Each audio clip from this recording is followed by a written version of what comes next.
Welcome, welcome, welcome. Thank you for tuning back in and listening to Pleasure. I'm your host, Rob G, the one and only. And without further ado, I don't know why I didn't bring my man on with me. But y'all welcome to the stage, my man, my co-host, Mike V. Y'all welcome Mike to the stage. What's happening? What's happening? What's happening? 2025, 2026. Here we come. Y'all already know the Ain't routine. no Fresh off man. the gate. Hit the button. Hit the button. Hit the button. All Like, day share, long, subscribe. Tell your people, we outside. What up, bro? How you? all day, every day. Cooling, man. Getting back into the swing of things, cooling. Can't even complain. Facts. Another day, ready to get 2026 rolling. Um, Let me turn the TV down. I got the TV on. Never look at. Ready to get 2026 rolling. We gonna have some things going on. I'm supposed to get with Don. He said he gonna hit me on some stuff. I don't know if it's just coaching or some podcast stuff. So we probably we probably be on the road. I know they got they doing it's Alabama, so I'll probably be there in January. Alabama, they're doing the All Star game down there. We're gonna start catching them. We're gonna set up a. I'm gonna get with him. We're gonna try to set up a little, a whole little lane for that. Listening pleasure, Diamond Sports Joint, where we interview all the players from all over. Keep tab. We could get into broadcasting some of the games a little bit, just to get a little sneak peek. Go 10, 15 minutes live at a time here and there, because it's different games. They got, I think it's third through eighth, so we could do 10 minutes or something. Go first quarter one game, second quarter another game. Just so you don't be burnt. We don't, all day. You can run around and interview some people, all that good stuff. We're gonna put a plan together for that. I'm with that. Yeah, What's that, up, big homie? What's up? that'll Hey, my definitely be wife. dope. Oh man, I'm tripping. I ain't even got the comments on. What's up, What's big on homie? me? We'll see you tomorrow. No Um, doubt, no doubt. we got some stuff in the works. Some stuff we can talk about, some stuff we can't. But I promise you, man, I'm so excited for 2026, bro. Like between like refing, and trying to take Hmm. refing to another level, podcasting, the interviews and stuff we got set up, man. Like because I want to change the trajectory of how we look at people, man. I got a lot of we got a lot of solid interviews with people who can show kids they can have a good life without doing wrong stuff. Yeah, we Without got it. you ain't necessarily got to be in the entertainment business to find a way to have a good life. I'm also locked in on some stuff, uh, trying to do some stuff with the nonprofits, uh, more violence interrupting. Uh, Interrupting is in the beginning, like when it's really what the Hmm. smoke is in. You know what I mean? Violence Hmm. prevention is a long term plan. Violence interrupted mean somebody need to be able to step in and talk some sense into some people right now. Um, and I got some stuff going on with a couple groups. Man, it's just I'm excited for 2026 on a bunch of levels, especially locally, because I want to do something special for these kids and show them that life is worth living. Like we keep telling them it ain't worth dying for. Let's show them what's worth living for. Couldn't say that even, but yeah, we definitely need to chop that up and make that a clip right there. That was Yeah, definitely. I that's did that's definitely one. that. Yeah, I did that's that on definitely purpose. one. Yeah, that one. That's definitely one. Yeah, But man. yeah, Yeah, you. good. How you? How you? I know we talking 2025. You done had a year. You done had a year. Uh, Yeah, man, I've been going. Man, I just was talking to my kids because the more and more I talk, I'm gonna go ahead and do it. My thing was you know, with these kids right here, they've been through a whole lot with me. So, and I was just telling them, you know, I'm I'm going down to the baby, so I'm going down to either coach 7-year-olds or 8-year-olds and start over again. You know what I mean? So I'd have had them since they've been 7 to 8 and rolled all the way through to them. So Okay, I can go with that. it's like my second or third group running all the way through. You know, I had when the DJ and them when they was 5, all the way to 13. Then when Meet and them was like 5, I had them for like a year or two. And then this group right here from 7 to 12, 13. So I'm stepping away, you know, just talking about all, you know, they'd have been through the broke leg, the COVID, the heart, the accident. You know, I'm saying, man, we done been through some rough times, man. But we still here, still fighting. So y'all definitely gonna hold a special place in my heart. So that was just something we was talking about. Also, while we doing all this talking, man, y'all let us know who y'all before we do that. I'm gonna say this a couple of times through the show. Y'all let us know what's up, Snoop. Y'all let us know what it's gonna take to get you. Yeah, you. Anybody that's listening, looking, whatever, what it's gonna take to get you to be a part of the show. Whether it's you come on for 5 minutes to get it. Tonight is a perfect night. You come on for 5 minutes to get it off your chest, take your shot at whatever, shoot your shot at somebody or opportunity, whatever. Or just come on, just show Hey, some. man, hey, listen. You can come up here. I'll put you through the Mike V. Love Doctor School of Love. I'm telling you, man. I put you on. I put you on. I swear to God, I put you on. Snoop, I was waiting for Rob to finish, man. Snoop, it's always good to see you, bro. It's always good to see you. Hope you holding up, man. Hope the family good. Yeah, no doubt.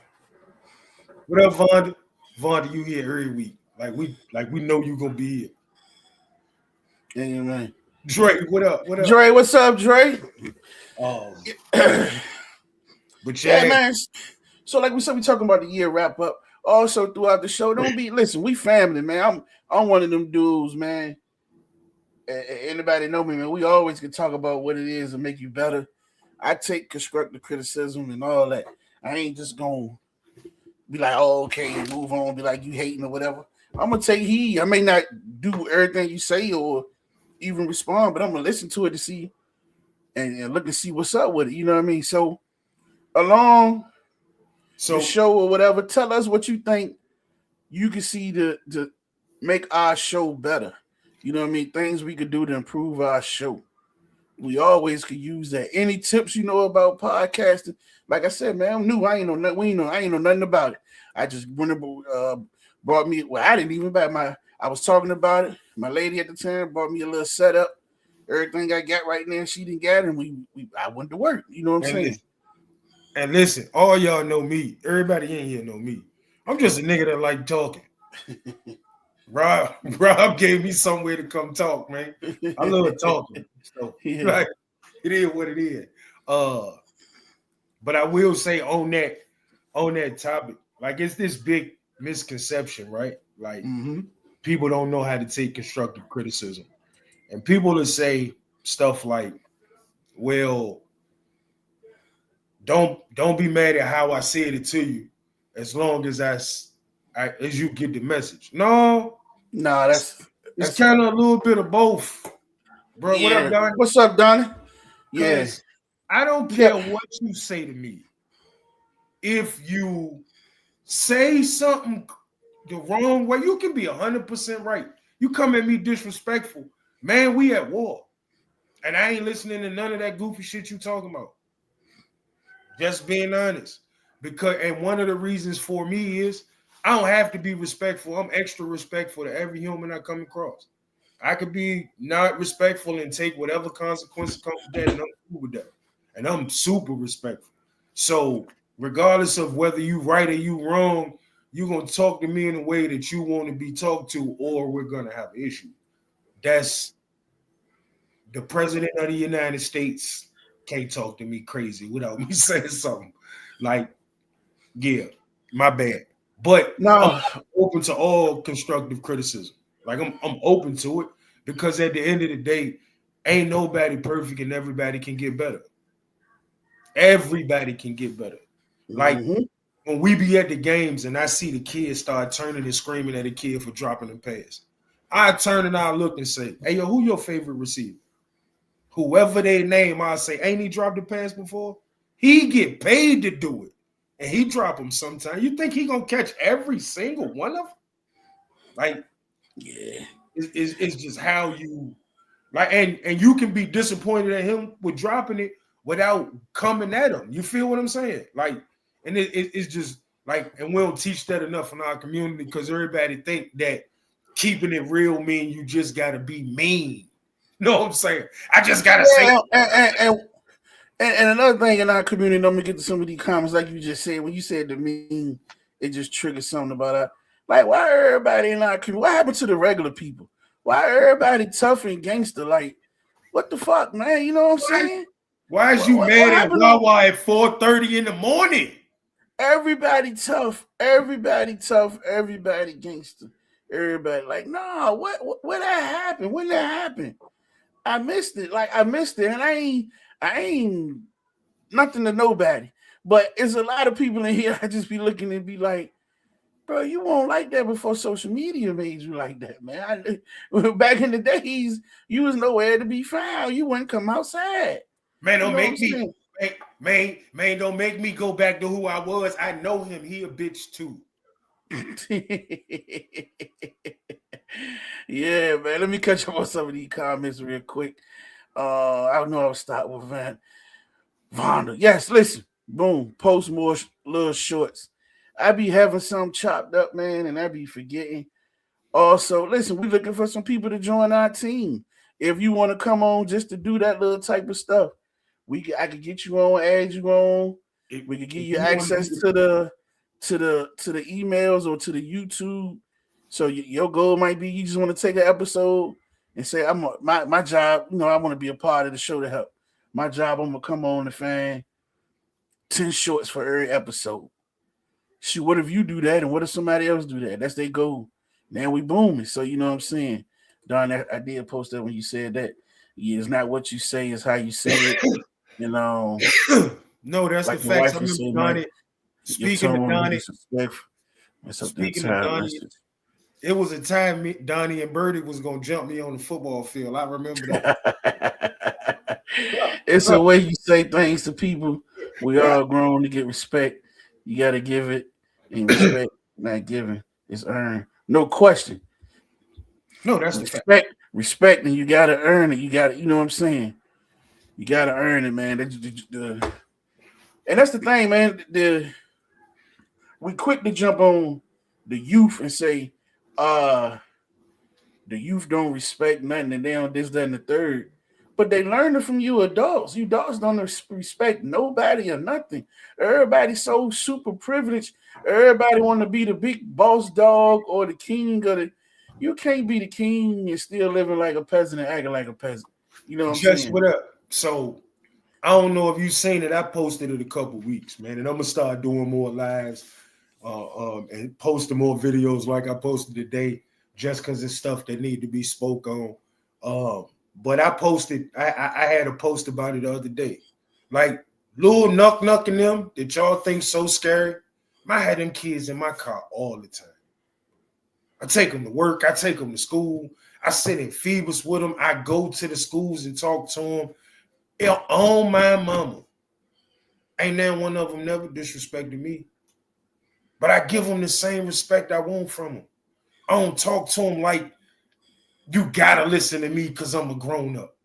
I don't talk down on them about where they at and what they don't know. It's literally like I remember being a kid and the way adults talk to me like I ain't had no voice, bro.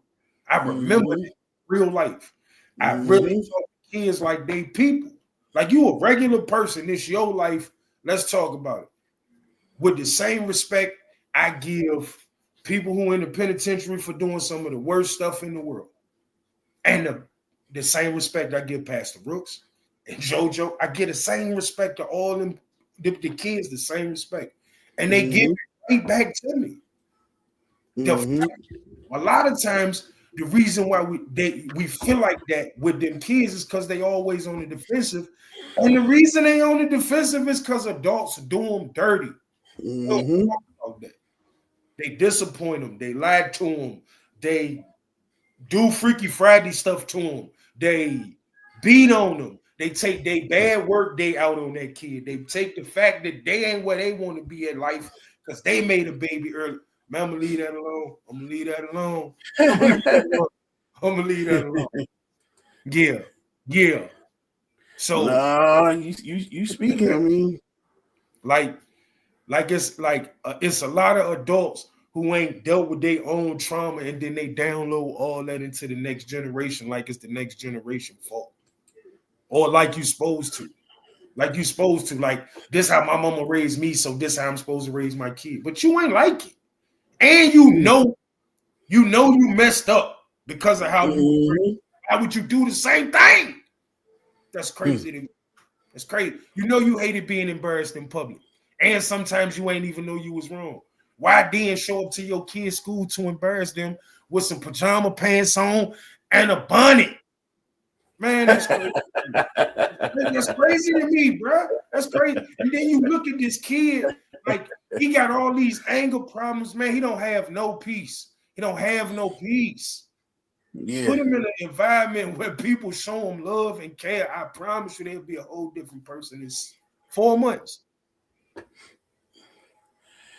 Yeah. But once again, the adults, man. We always want to go with the kids, man. Nobody want to start with the adults. They make the Man, situations crazy. if a kid walked up to you and he was 11 years old in a full KKK uniform, who do you blame for that? Because we got pictures where the whole family, all the way down to the baby, got on all the bandanas in the world. And then that 7-year-old that go to school, he already targeted to be the bad kid.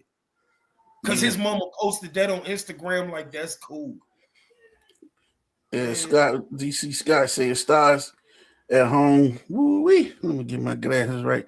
Stars at home, the parents don't have respects because they some still think that they're still in their younger ages, partying with their kids crazy, smoking with their kids crazy, drinking with their kids, and they get mad at the kids for doing what they were shown.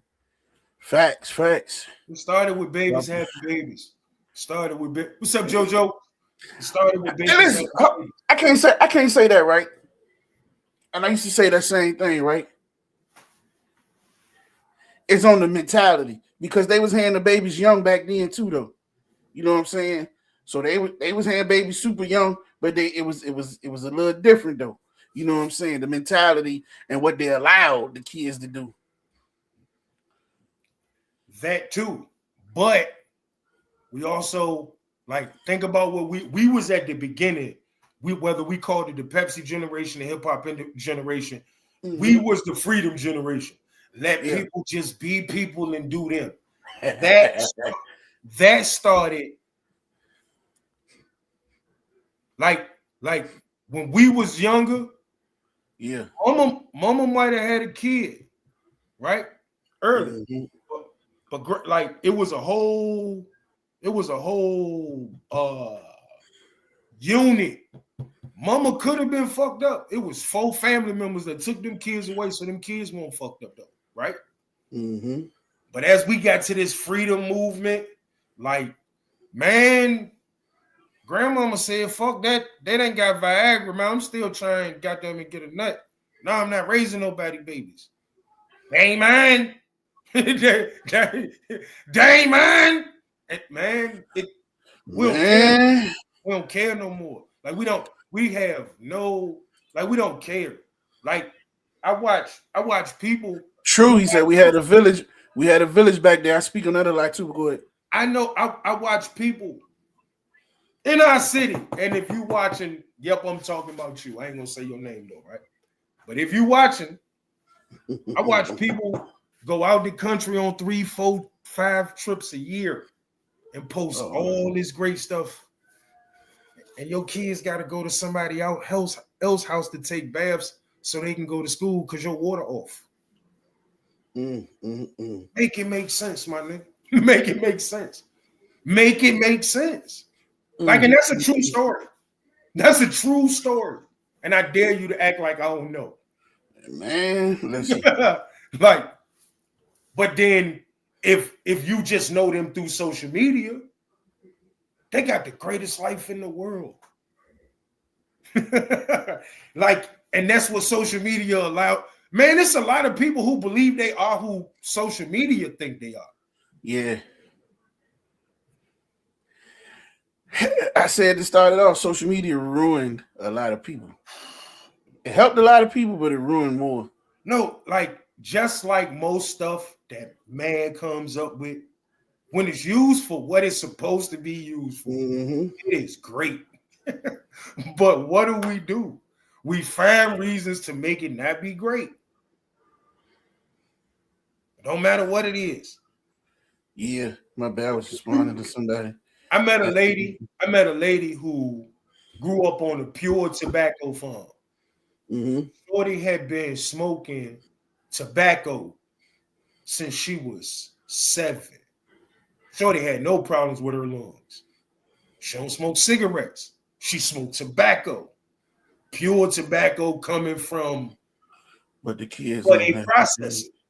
She don't have no problems. Literally ain't had no problems with her lungs.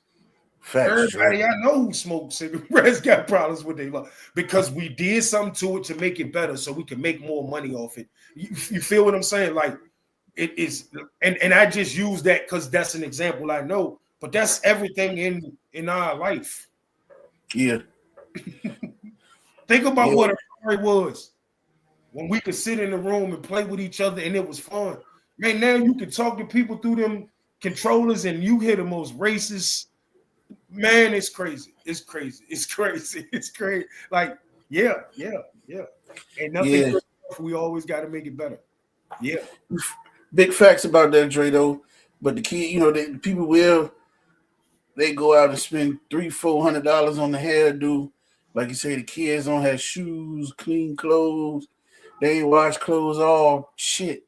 School year and it's December. You know what I'm saying? But that's a whole nother joint. I see it dealing with the kids in football. He got the same 2 football bags with all the shit piled up in it. But yeah. Okay, Pops, what'd you say?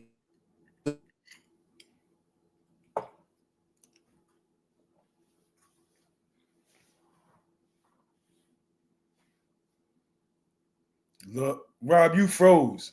I ain't know you had froze. Out on y'all, let me know. I faded out on y'all. Yeah, you back now. Oh, all right. Yeah, my whole computer went black. Listen, what happens in families? Love, boundaries, and wars. The boundaries is the first thing. Boundaries and love and wars, man. That's boundaries, man. Boundaries. With your family, you got boundaries. With your brothers, your sisters, your relationships, all that stuff. Here's the thing. And as a people, somewhere we lost this. And I push this to my kids. I talk to my wife about this all the time. We got somebody into the studio. We're gonna let them on when you finish. The family that you are born into does not supersede the family you create. If the family I was born into is gonna mess up the family I created, they gotta go. Because I don't have, but I got more obligation. Well, it ain't. It's just the truth. Yeah. I got more obligation to the people that I brought into this world than the people who brought me into this world. That's any animal on the planet, bro. That's any animal on the planet. And one of the things I think our people do is allow family to dictate how much we believe in ourselves, how we move, how we see ourselves. Like, man, man, I'm just calling it what it is. Because at some point, right, as black people, somebody got to say the right stuff so that black people get back on course, right? What they say, flex drop a bomb. Like, because I'm listen, man. A lot of people ain't gonna agree with a lot of that, but listen, man. You cooking. Let me welcome Bruce to the stage while you doing that. Y'all, uh-oh, where my mouse went? Hey man, if your team, if you ain't a host, because I can't even say that. If you ain't a host, if you ain't a host and your team ain't make the playoffs, man, you might not be able to come up here. Y'all welcome Bruce to the stage. Y'all welcome Bruce. What's going on, fellas? What's going on, man? Happy holidays. Yeah. What's the move for the night? Man, we're just chatting, doing the New Year's resolutions, wrap up the show, the season, talking about the whole, just the year in general, not just this show. Shows, your job, matter of fact, I got something about to put up there for a second, just a little something to get it going. Hey, look, we jumping in the comments. Hey, look, tell your people we out here, yo.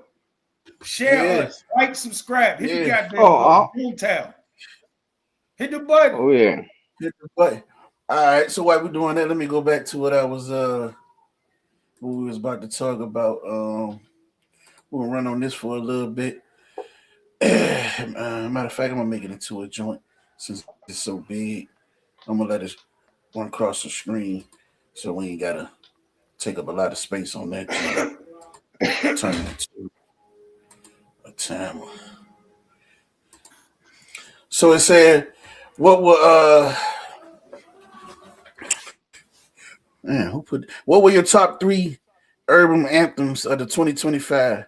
Songs that defined your year, whether it was for work, personal journey, or just pure vibes. We got to be songs from 2025. That's what I was about to say, because I don't know not one new song. I don't know not one new song. If it's 2025, I'm out back, bro. So I just go for songs that I use for 2025. But go ahead. So it's a white boy. I don't know his name, but everybody done seen the video where he was like, "We from the country. We put hot sauce on the pork chop sandwich." That nigga is fire.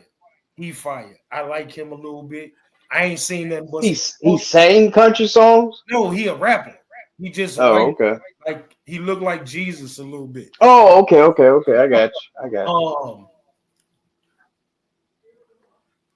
I guess that TikTok craze. I think it's been a lot of songs in the history of the world that I hate because they don't even say a lot of words, and like I don't know how people make them good songs or they make money. But that goddamn it, take me through there. I hate that shit with a passion, bro. With a passion. Everywhere. With a passion. When I'm in a circle and it hurt in a circle, man, that shit's stupid. I don't like the song. I don't like the song at all, right? But I got about a couple people I talk to. I just love to say it because I love how I get the reaction out of them. Like you just said, they take me through there. They turn their whole vibe change. I think this shit. The song is definitely retarded and crazy. Man, honestly, y'all probably ain't paid attention to it, but one of the dudes from the PFFL, shout out B Menace, my homie B Menace, dropped the album called Family Ties with Av from Norfolk, the battle rapper. The album kind of fire. It's on YouTube. Okay. Album kind of fire. Yeah, in the comments, y'all tell us y'all songs too. Okay, here we go. DX dropped the album. That's pretty fire as well. Say Offset, Love You Down. You gotta hear it. Don't talk that shit. Dude, I ain't gonna talk shit. I don't know it. I heard he has some heat on this song though. That's the dude that was married to Cardi B, right? Yeah. That's the They album don't- he made after they went through that little. You know, they said he makes some of the best music when you hurt and love struck, man. Man, I don't care about that. Man, how can you? Cuz, what's up? I don't know. He went out. He went out somewhere or out the door somewhere. He might be hit his phone. I don't think he in here. Tom, what up? He said his last project was decent. Yeah, that's what they said. I heard some people say that they didn't like him. They was talking about that on the radio. Excuse me. They said his last joint was pretty decent, and they don't fuck with him. I guess it was pretty much what I said. He was going through it or whatever. I don't know. I ain't even gonna sit on here in front. I never listened to none of his music. Album. Let me say that. I heard whatever come on the radio. That's all I hear. Yeah. You listen to the radio? I don't even listen to the radio. Like we just played for Serious. Whether it's trucking or Lyft, Uber, that's my transportation. So, man, I turned on the radio the other day. I was like, I didn't even know Z104 still existed. Like, yeah, I don't. A lot of the times I don't listen, but it's on. Yeah, Tom said DX shit was fire. It's crazy. I ain't listened to his I ain't heard nothing on this. No, I seen a video from his last album, the one when he got the suit on. I heard some I'm kind of Mega Ball. Don say you the black Bruce. Don say you the black Republican. You play your banjo.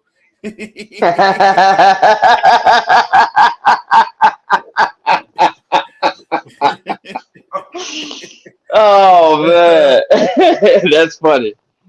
That's funny. Yeah, me too, Dre. Mobb Deep, Wu, hey, listen, etc. I'm gonna always be stuck. Hold on, Mobb Deep got a new song? No, he said he's still stuck in the old school era. Oh, no, okay. Oh, but hold on, I'm tripping. They did release some new stuff. They did. Somebody was telling me about it a couple of months ago or something like that. I didn't hear it. I know it was some stuff when they was working on when P Dad and Have came. I could have seen. Yeah. You know what? I'm so lost out the loop. I ain't even know dude was dead until this year. Oh yeah. Ooh, like that's Mobb Deep. Oh. Yeah, he put a choke on the egg sandwich or something. He was in the hospital.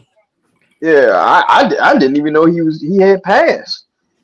Yeah, you know he had the real bad sickle cell. I'm a huge Mo 3 fan. Yeah. I seen that Scott boy. Yeah, like hell yeah. That I've been a Mo 3 like, and it's crazy because like a nigga tried to put me on, but I won't. And then he got killed. And then right after he got killed, two people was having an argument. I ain't gonna say, we all know him, so I ain't gonna say his name. Well, he looked at another dude and said, I think Mo 3 better than Biggie. And I was like, what the fuck you just say? And he was like, I think Mo 3 better than Biggie. So I said, well, I'm gonna go listen to him and make my own opinion. And I can understand what he was saying.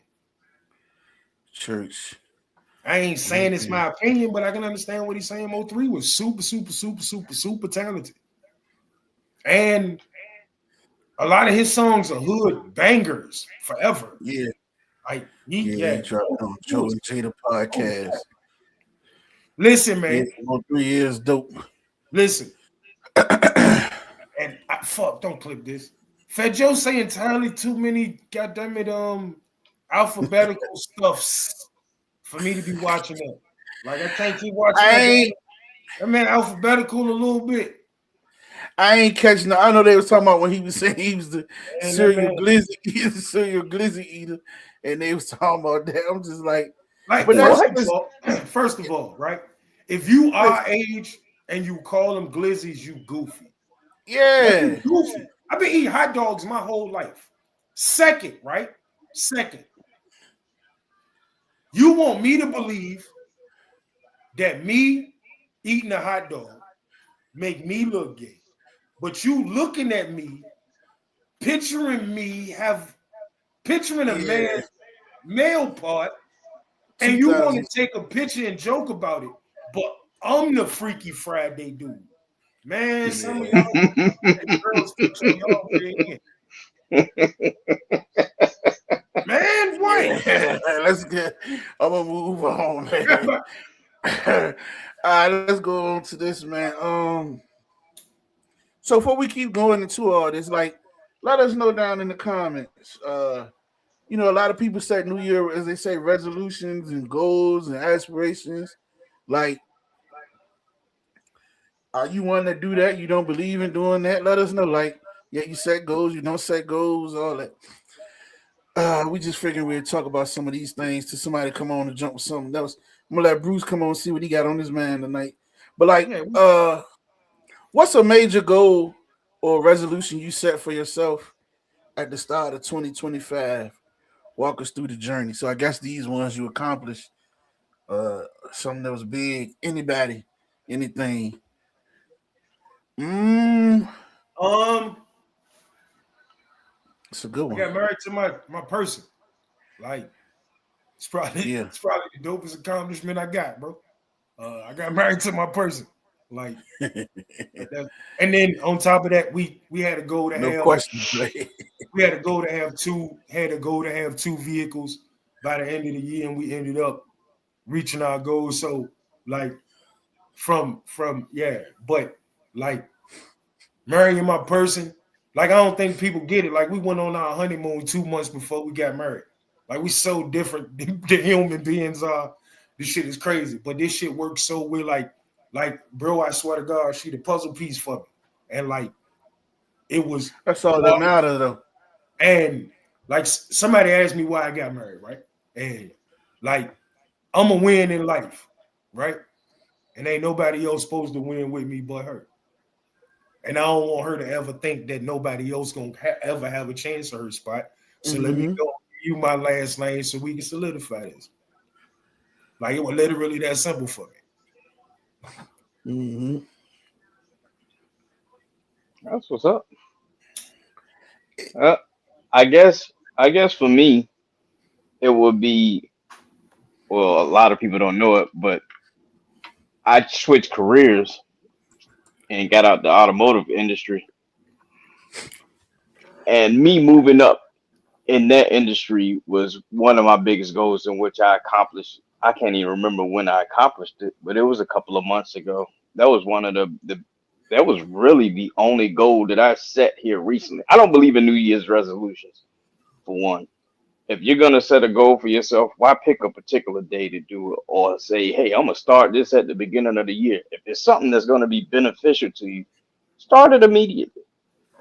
You Hey, know, our Uh, first our first episode is a clip, and I wish the cameras was better. And we talked about that when Mike V say, "Make today your Monday, make today your New Year's." Like yeah. that was a huge clip. One of my sayings, because I'm a victim of it. One of the biggest killers of black men out here is procrastination, and That's my I biggest. I I, That's my I biggest. truly believe that procrastination kills a lot, Listen, bro. and Listen, bro. especially us. I don't mean to cut you off. I don't mean to cut you off. But one of my biggest sayings to kids, to young parents, like a lady asked me last week if it was something that I could tell her to tell her kid that'll last forever for them. I said, teach your kid that procrastination is the road that dreams die on. Yeah, Like, listen, bro. Because really, when you procrastinate, 9 times out of 10, you want to do what's something that's not beneficial to you, whether it's wrong, whether it's lazy, whether like you want to do something that's not beneficial to you. And in the long run, it's going to hurt. And here's one of the things they ain't teach us. It's a lot easier to not do stuff than it is to do stuff. so Yes, easy to say fuck it or not do it. It's yes, so much easier to say, no, I ain't going to do that. Fuck that. And then get to the minute where you got to do it and stress your body and stress your brain trying to figure out how to get it done when you had 6 weeks and you could have did it piece by piece by piece by piece, and then you got to try to get it all done in 6 hours.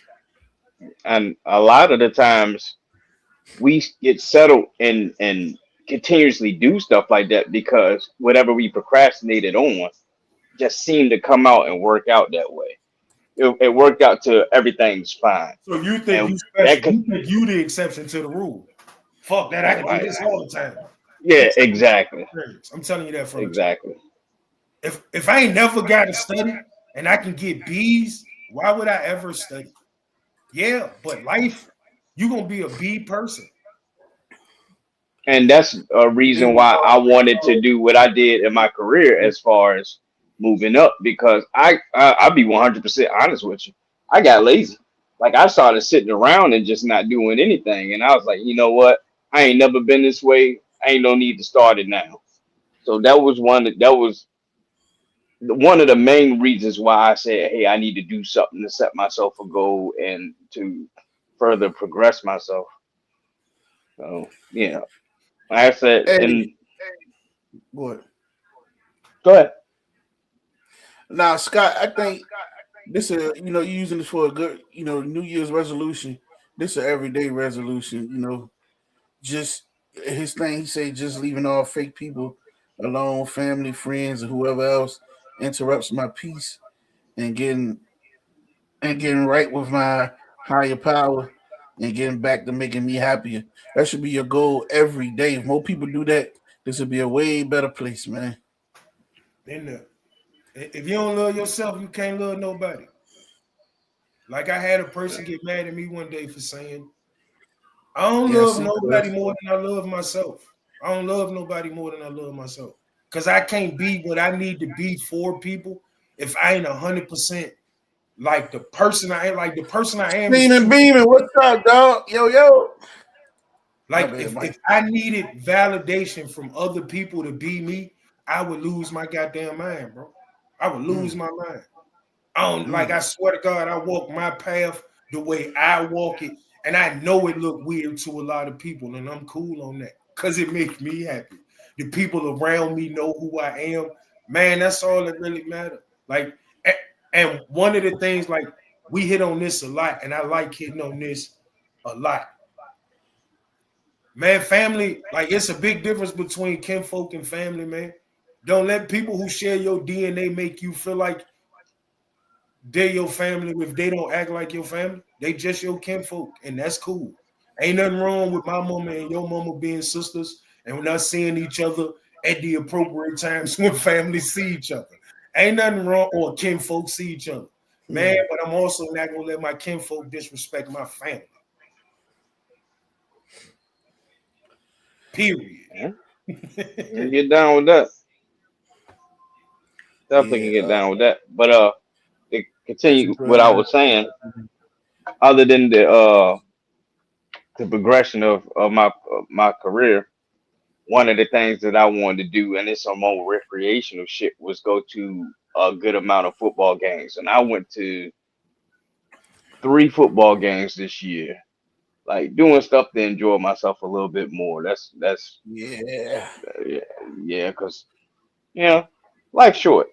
The opportunities ain't always gonna be there. It's a possibility that they're not gonna always be there. So take advantage of it when you can take advantage of it. I got to sit in the luxury box this weekend. Like that was like some cool. That was one of the coolest experiences as far as football is concerned. Period. That I got to experience, and you know, taking advantage of those situations. That's all right. Yeah.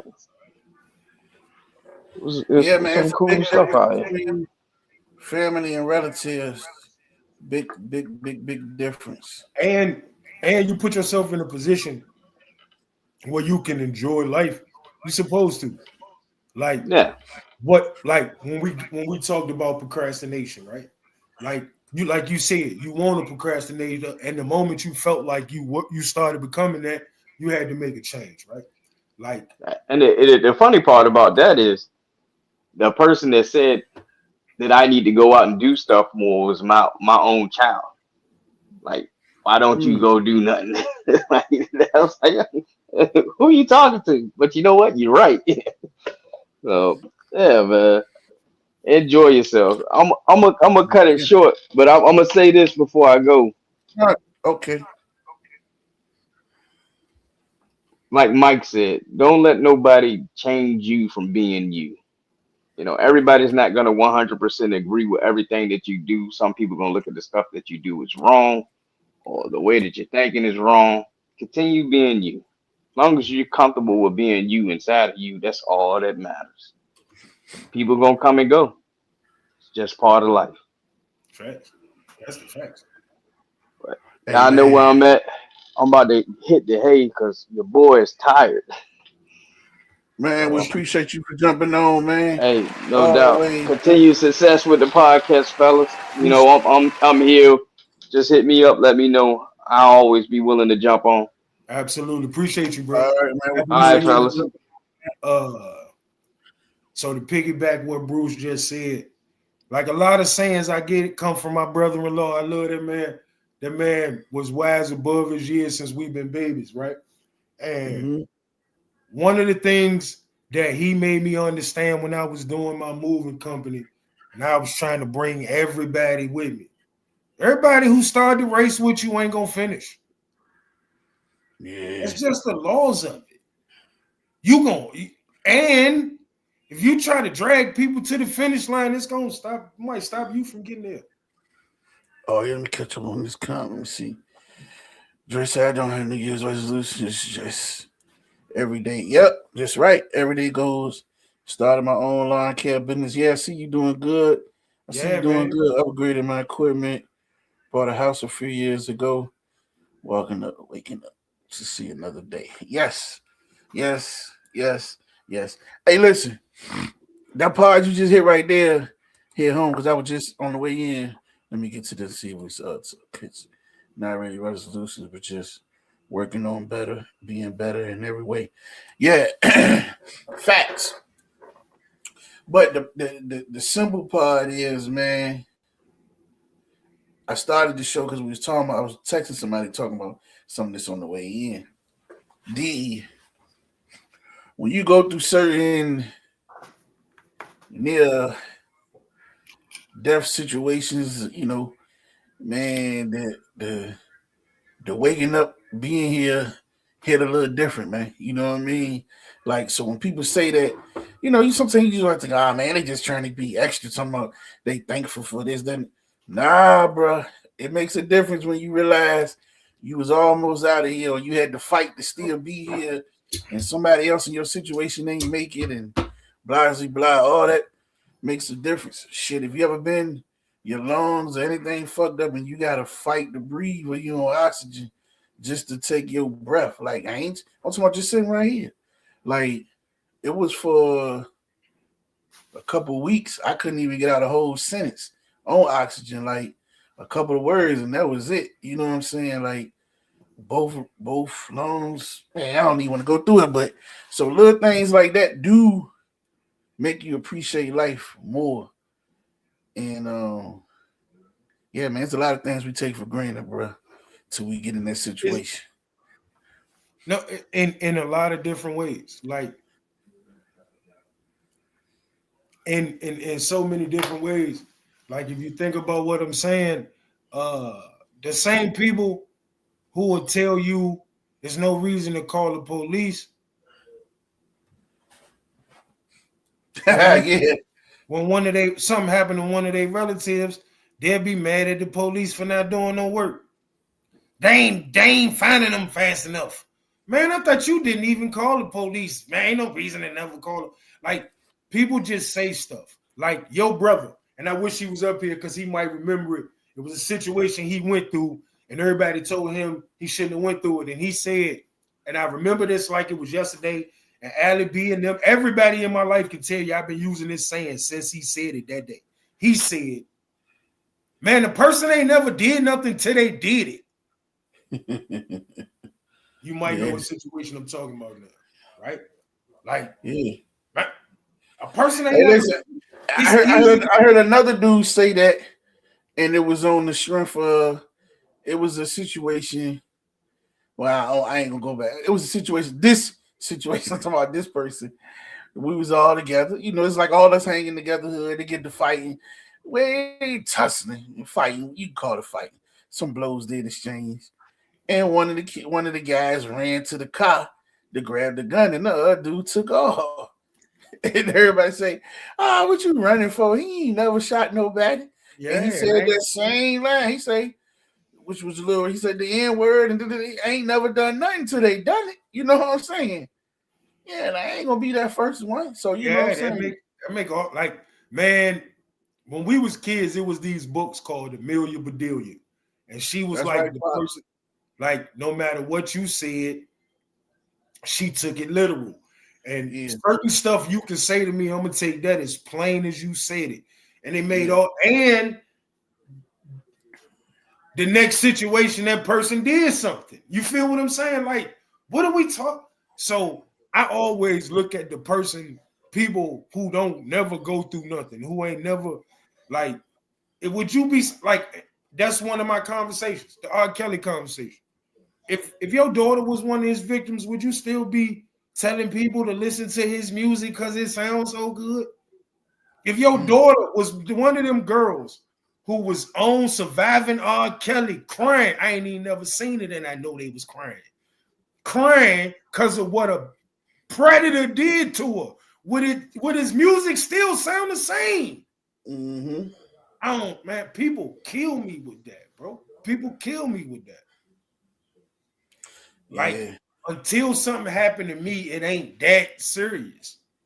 I know somebody who had people put a fake bomb on her to rob a store. You don't think she a little bit crazy now? Man, it's crazy. But like I say, man, don't forget to drop in the comments who y'all would like to see on the show, local that's doing some things. Spotlight them. You got some teachers, tag whatever them. you know, people at your job. We're all about positivity. This podcast is a little different, man. We just all for the people. Whatever you feel, whatever you got, tag the people. What is you? What would it take for you to join the show? Like, what kind of episode we gotta have with a call up special? Would it take for you to call in to speak on the subject or to speak your man? Like, what we gotta have up there? Vic would be cool, man. Just hard getting in touch with him, man. I haven't ran into him in a while, and you know, when certain people get to that level, when you got to try to pass a message, man, that's like certain people ain't gonna pass it out like you taking something from them, from him getting on the show. You know what I mean? So that's what I say to that. I mean, we'd be there before you know it. Yeah. But yeah, you know, reach out to people, man. You know, I would love to have Vic Brooks, all the guys that ever made it, but they're Elton Brown. I'm gonna hit Elton. Let me see. Elton Brown. You know, all them old dudes. We're working on getting B2 and different people on here. I might have to do an episode with a couple of those guys at one time to make it easier, so we ain't gotta kill them where they gotta do a lot of talking. Might need to set up a joint with B2. If make sure gotta check the temperature. Make sure everybody copacetic. B2, John Illy, Tina Vic, couple of those ones. Oh man, shoot, my man Cleon, gotta reach out to Cleon Long. A couple of those guys went to school with a couple of those guys is in the mayor, politician, and all that stuff for the Senate, councilman, and all that. So we can do that. Hey man, I'm gonna tell y'all something. Ain't nobody sent no highlights to their kids. They kid walking across no stage with no straight A certificate.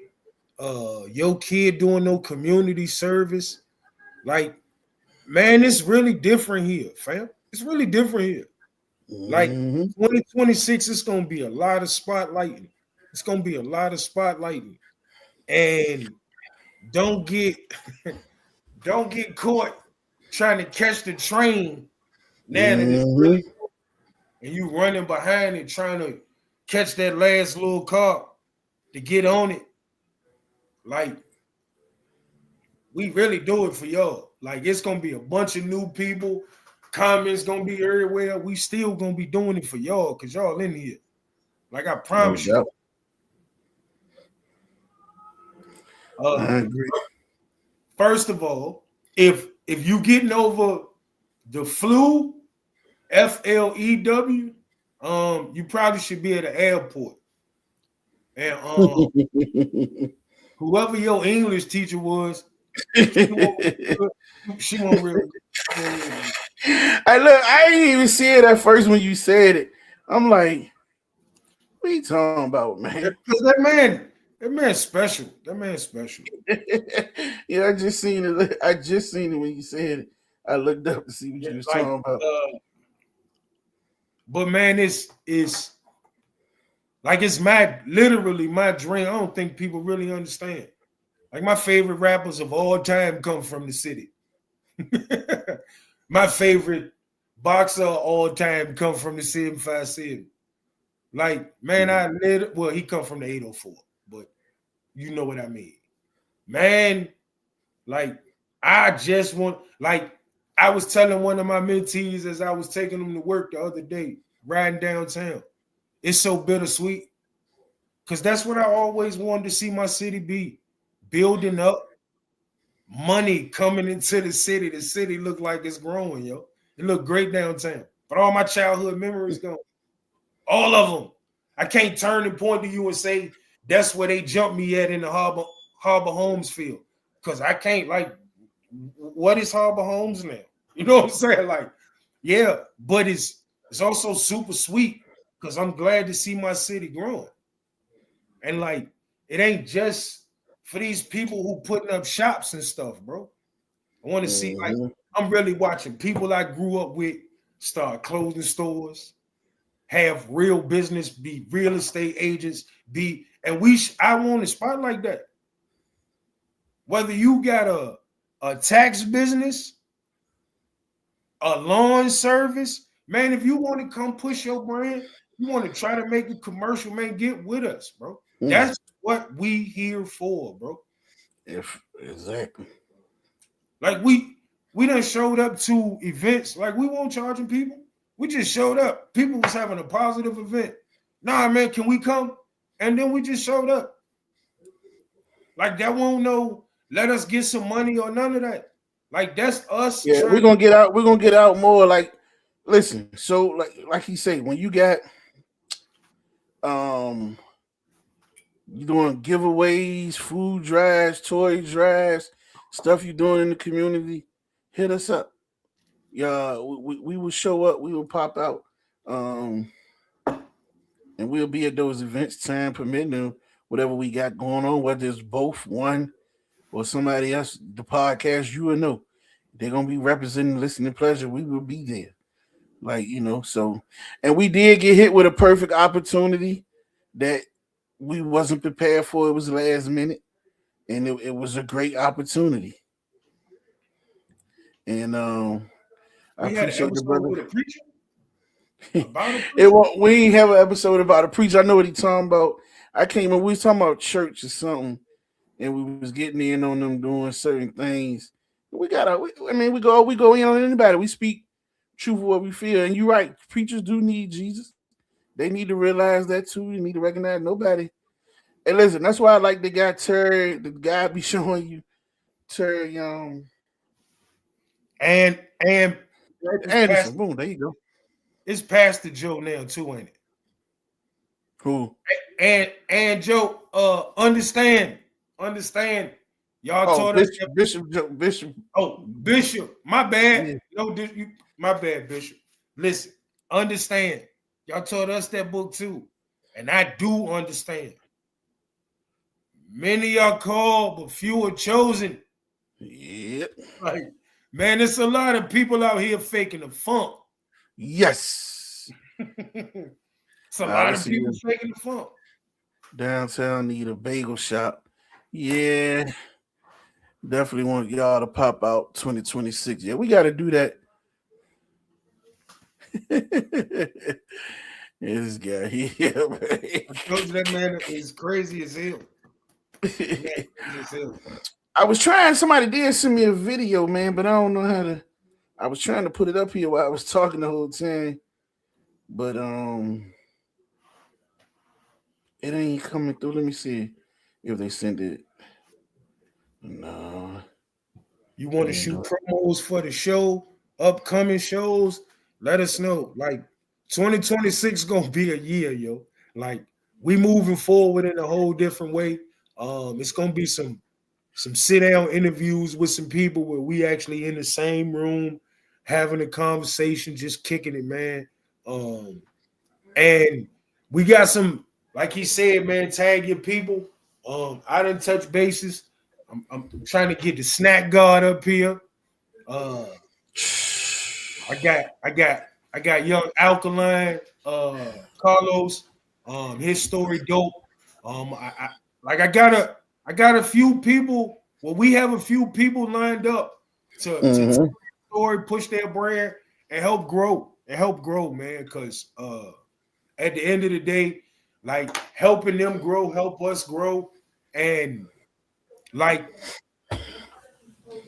I'm mad I can't get this stuff up here. They did send it. Like I'm pretty sure some people that Rob coach, some people that Derek coach, I'm pretty sure they could tell Rob and Derek that they could go coach elsewhere outside the city. They could take some people who done seen them do their thing. They might have had some offers to lead the state, move up, however that go. Man, them people love the city. They right here, our kids, and our kids. Like they doing something. Like I work for a nonprofit that literally is dedicated to the growth of young people, whether that's taking parents to work so they can goddamn provide for those young kids, or dropping jewels on them young kids so we can make the city a better place again, man. Like this is about the city, whether it's the part, like this who we are as people, man. Y'all better get on the train. And I want to apologize in advance. Well, not advance, apologize late because I didn't recognize it. So we had the day trading and sharing and all that stuff with the trades and the stock markets. So I ended up dropping part 1, and I dropped part 2 to drop the following week. But I was unaware that it didn't drop because it was sitting in queue until one of the people asked me about it, and I went to go put it up on YouTube to send them the link, and I realized it didn't drop. So to those that was interested and was asking, I will be dropping part 2 again, and I do have a short part of part 3. But me and my man that does the thing, we're going to sit down and do one together live and go through some stuff because I'm trying to learn it. I need to learn it myself. So I apologize for that. I did mean to send that out, and I thought I did posted it in that day. So, but once again, like we always say, we are looking for team members to help us. Yeah. Whether you want to be a part of video, promotion, advertisement, running a Facebook page, and staying active, any part of the team to help the podcast. Anything you can do to help the podcast. You like to make thumbnails, you like to make flyers, you like to do that. We could use any type of help. So if you like to join the team and to make flyers, be a video person, Facebook person, social media person, you like to edit it to make shorts, you like to do sounds, you like to create backgrounds, you like to create overlays, anything to help the podcast. You know more about lighting, you know more about sounds, you know more about certain cameras, reach out to us. You want to be a part of the team. And because listen, we'd love to have a team where Mike spin off and have his own show, somebody else had their own show, and we, it's our team. It's all part of the network, and we take off somewhere. That's my thing. Oh no, it's definitely gonna be vamping, at least vamping with the loudmouth. 26. But I also want to do a show called I Watch This Shit, and that's 100% sports show. If you don't watch sports, listen to goddamn it, Stephen A. Smith and them, I'm gonna fucking eviscerate your ass. Eviscerate you. If you don't watch sports, watch the game and understand the real game, and that, man, this the numbers he had, I'm gonna eviscerate you. So please, understand, listen, bro, I'm gonna make podcasts in my everyday life. Like, this is what my dream is. Like I told you on the first episode, my daddy said this is what I'm supposed to be doing. My daddy said that to me when I was 20 something. Man, I'm almost 50 years old playing around with this gift. I'm about to shoot my shot and fall where it may. Why not, man? As we say, we're wearing it down, going through. Everybody that's on right now, we didn't drop down in a couple numbers, but everybody that's on, give us a shout out. Where you watching from? Where you Thumbs up. God damn it. Say some words. Yeah, you local. Drop your name. Where you from? You local? VA 75804. Let's see what we had tonight. I should have did that earlier when we was a bunch of people on. I seen a bunch of local people on. I knew though. I just hit Bird. Yeah, I hit him earlier. He's supposed to jump down. Yeah. So I know he was first. Who was second? What, else jumping on tonight? No, in the fantasy football. Oh, I know he finished first. I don't know who the other team. I think it might have been Los. Let me look. That's a good question. Because listen, I had forgot about it for like 2 weeks, and when it got to the playoffs, I forgot to change my roster. So I came in third place. I know. I beat you going into the playoffs, and then you beat me in the consolation game. Yeah. Let me see. I stuck with Jalen Hurts all season. Nigga. I don't give a fuck what y'all say. I finished fourth. My first time ever playing. All right, so Birdie won it. Birdie was first place. Bad News Bullies. Then you had the VA Skins, which was B. What up, bro? What up, bro? Good to see you, man. Keep your head up. I know the holiday is rough, bro. Dogs. Some other people like that. Yeah, you was fourth. There go Bird. Brian, what's up, Brian? What's up, B? Yeah, I shot you the link to your email. You wanted to jump on. If you wanted to jump on, Bird. I can't wait till my man Quan ain't no P. He's supposed to jump on tonight too. He did all that talking about how he doing fantasy jump, and he finished 9th. Los was 10th. That was my first year. Junior was 8th. Yeah, Bird had the Bird. Yeah, he kicked ass. He was 12-3. Everybody else 9. I was 9-6. Second place was 9-6. 9-6. And you was 8-7. D was 8-7. Yeah, this year was crazy. Normally we have normally we do a paid league joining to be pretty good, but dudes are dragging their feet, and I won't even. Man, I'm gonna tell you another thing. I would have been way better, but after Lamb got hurt, I cut him and couldn't get his ass back. Oh yeah. You got some people gonna take him knowing that, you know what I'm saying. And then T. Higgins just had a down ass year because those are my two receivers to start the year. Like I literally rolled off the Patriots defense, Jalen Hurts, and Travis Etienne most of the year. Like literally those three people. I'm gonna bring Bird in. Bird just jumped on. Come on. Let me find my mouth. So I'm all over here. Got shit everywhere. All right, boom. Where I got you. Y'all welcome to the stage. Y'all welcome Bird, the champ. He won our fantasy league. He won our fantasy league. He the champ. He got the right. we gotta hold on, because he told me I ain't get a good ovation, man. For real, man. That joke was kind of weak, yo.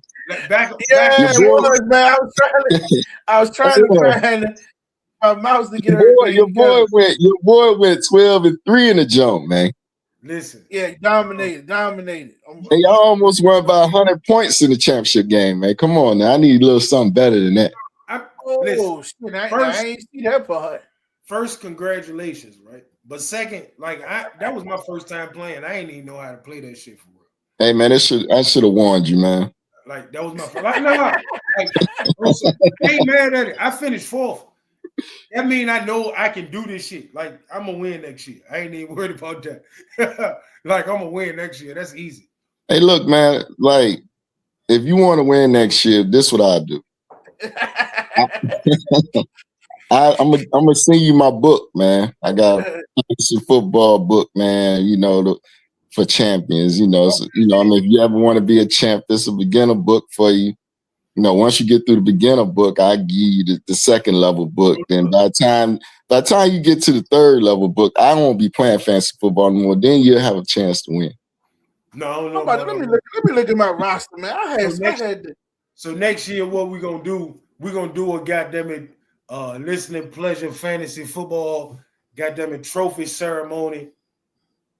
We can make it official where the winner get the chant where we could get a plaque and engrave the names for the year on. We could do it. No, if y'all want to keep it friendly, yeah, we could do that. No, absolutely. Yeah, because we used to have a joint. We was doing at first we was doing a little $50 joint, and the winner was getting we break it down. We was letting 3 people get some money back. The third place was just getting your money back. First and second place. First place is winning majority, almost all the money. Second place get a little something. Third place, you need to get your money. I wasn't gonna give y'all niggas my money this year anyway. I only paid because it's free. But now I know how to play, so I'm with it now. Hey, look, the Marky was in there one year and he was quitting because he couldn't get his Minnesota people. Hey, look, but man, if y'all gonna do it, man, you gotta get some people in there that's gonna be paying attention to their lineups and all that stuff too, man. Exactly. No, I did. I didn't really know how to draft, and then, like I said, T. Higgins killed me because he just had bad week after week. But then when CD Lamb got hurt, I cut him, thinking once he came because they put him on IR, I was gonna be able to pick him right back up. Bad move, brother. I scraped him right up off that joint. I know. Now I kind of have a understanding. Yeah, you got to remember you got a reserve spot to put him on the bench, man. I never used the reserve spot the whole season. That's what it's for when somebody hurt and they listen, I seen him in that joint. I was like, yo, what the fuck? And I went and grabbed him. My wide receivers, I had Hollywood Brown, Keenan Allen. Let me see who else I had on there. You must have had your computer draft, your joint. Nah, man. The way it did that snake joint, and when I was near the end, so I went for that nigga froze. Yeah, he like you taking an Ole Mills picture. I think I went quarterback first. I had to. I got one wide receiver, Justin Jefferson. And, he was. He ain't had nobody. Everybody else was trash, bro. I know we talking fantasy football, but at what point is the NFL gonna have to take accountability for all these white boys? They just make first round draft picks. They be sorry as hell. But it's more just this analytic. The analysts, they pretty much ranking them, man. Like, you got all like how they do mock drafts and who gonna draft who. Pretty much same people, man. But it's strategy to it too. I mean, yes, of course, don't nobody know what each player gonna do every week. Yeah. But you just hope, all right, I got a stud, he gonna show up. You know what I mean? But we don't know. Most of the time it's luck. You don't know what these guys gonna do. But you just choose, who you like, and who been balling. I think that shit go. I don't know if I can go for that because I be right a lot. I think it go for. You could tell if a guy could ball, right? That's one. But what also goes into play is it's hard to tell if a guy a system guy or if he can ball. Those be the difference that'll get you confused. Some guys only can thrive in certain systems, and some guys can play anywhere. And then you got some guys that just look good because what's around them. You know what I'm saying? I mean, you got to think. Like Tebow, don't get me wrong. Winner. One of the college better athletes for the college level. Right. But any quarterback on any average level would have looked like a superstar in their offense, bro. They were surrounded by shit. Then he had Didn't he have Percy Harvin back then? Everybody you think of Hernandez, Did have Hernandez done. Ingram and them, what's the little fast boys out the backfield? Man, it was loaded, man. Everybody you think I can't even with them. Okay, understood, right? Yeah. But you could also look. What's up, Chose? But you could also look at Tim Tebow. Chose, what's up, man? Yeah. And see the holes in his game, right? Yeah. For me, especially when you're a college player, I ain't even gonna say college quarterback. But yeah, let's talk about college quarterback since that's what we are. For me, right? Well, if you're gonna talk about quarterback, we got to keep it real from the get-go. I hate people saying old times change. They still hold on to this narrative, whether they do it or not. They still don't say the black male is intelligent enough to be a true quarterback. He's just an athlete. He's just a jock. Anytime he got any legs or anything, he's just an athlete. But if a Caucasian or any other race has that, he's not an athlete. You know what I mean? He's a pure quarterback. Like, for instance, they're a dog. So if you have an African-American quarterback that's a true pocket quarterback and they can't run, then they're going to dog him and say he don't have no mobility. He need to be doing this. He need to do that. So it's always going to be some type of downfall they're going to judge you on. Like, we could say the same thing, and I could say, oh, Bird got the potential to be X, Y, Z. And I can say that for you, but I won't say you're on potential. I'm going to say you are not where you need to be, blah, blah, blah. But I said the same thing, just two different ways. You know what I'm saying? So you got to look at how they push the narrative on certain things. I get that, right? Yeah, I mean, but you think about it, like Lamar Jackson and Justin Jefferson, those are top 5 picks in fantasy easy. Yeah. And both of them was a bust. Both of them was a bust this year. Yeah, I mean, like I said, it's hard. It's hard. You know what I mean? They think old boy might be done. Like his back probably really gonna be jacked up. That's what I was hearing something today. Like I'm gonna go off of fantasy football. I'm gonna go to some real deal football, like Michael Parsons. No one knew that he was gonna blow his knee out. Fact. And then when he went to Green Bay, he was average to me. No, I mean, so was it the system? Was it the system or what? I argue with Bruce and them about that a lot, and I say, listen, I'm not taking nothing from dude. You're a little undersized, and you know when you get certain stats, it make your other shit go away. You know what I'm saying? Like when I don't know, man. I gotta watch him again. In Dallas, I felt he could rush the passer. What else he was getting you though? You know what I'm saying? Man, my Eagles run the ball at him. I don't give a fuck what color jersey he in. We just run the ball at him and beat his ass. So that's what you're supposed to do. As much as I hate Jerry Jones and the Cowboys, I honestly think that was a brilliant ass move. No, I wouldn't have gave that nigga all that money. I wouldn't have gave it to him. He's not worth it. And I know people mad. Like I said it from the beginning, listen, bro. People who are worth it show up in the moments that fucking matter. Von Miller was worth it because Von Miller show up when it's time to show up. Man, in the games where Dallas needed Michael Parsons to be Michael Parsons, the nigga had 2 pressures and 1 tackle. You can literally run read option right at him. He'll never make a play all goddamn game. Too light in the ass, as they say, and all you do is come behind and pass rush. He is almost like the Blake Griffin of it. It looked like a highlight when he do something, so he gotta be so good. But they'll never show that somebody went and got 40 on his ass. Yeah, he dunked on the nigga. But Timofey Mozgov had 32 and 19. So with that being said, somebody need to tell Michael Parsons, yo, you're undersized. We need to start seeing if you can start checking some of these tight ends. Yeah, grown up. You can't ask that nigga to do that now that he been in the league for 5 years. Well, you say Man, you say he lighting the ass. He can't get to the quarterback like he used. So Man, he got to go. He got to go super wide now and then go every play. or That's it. Or no matter what formation you in, you make him the blitzer wherever he coming from. But that knee injury though, shoot, that's gonna take a minute for him to get back where he got to be. You know, What he you in trouble. He in trouble. And if he don't have that first step, he in trouble. Yeah, because that's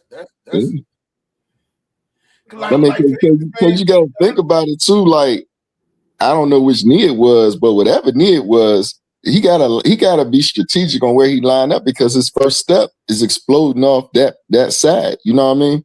What he tearing his knee? ACL? Yeah. You don't know. ACL.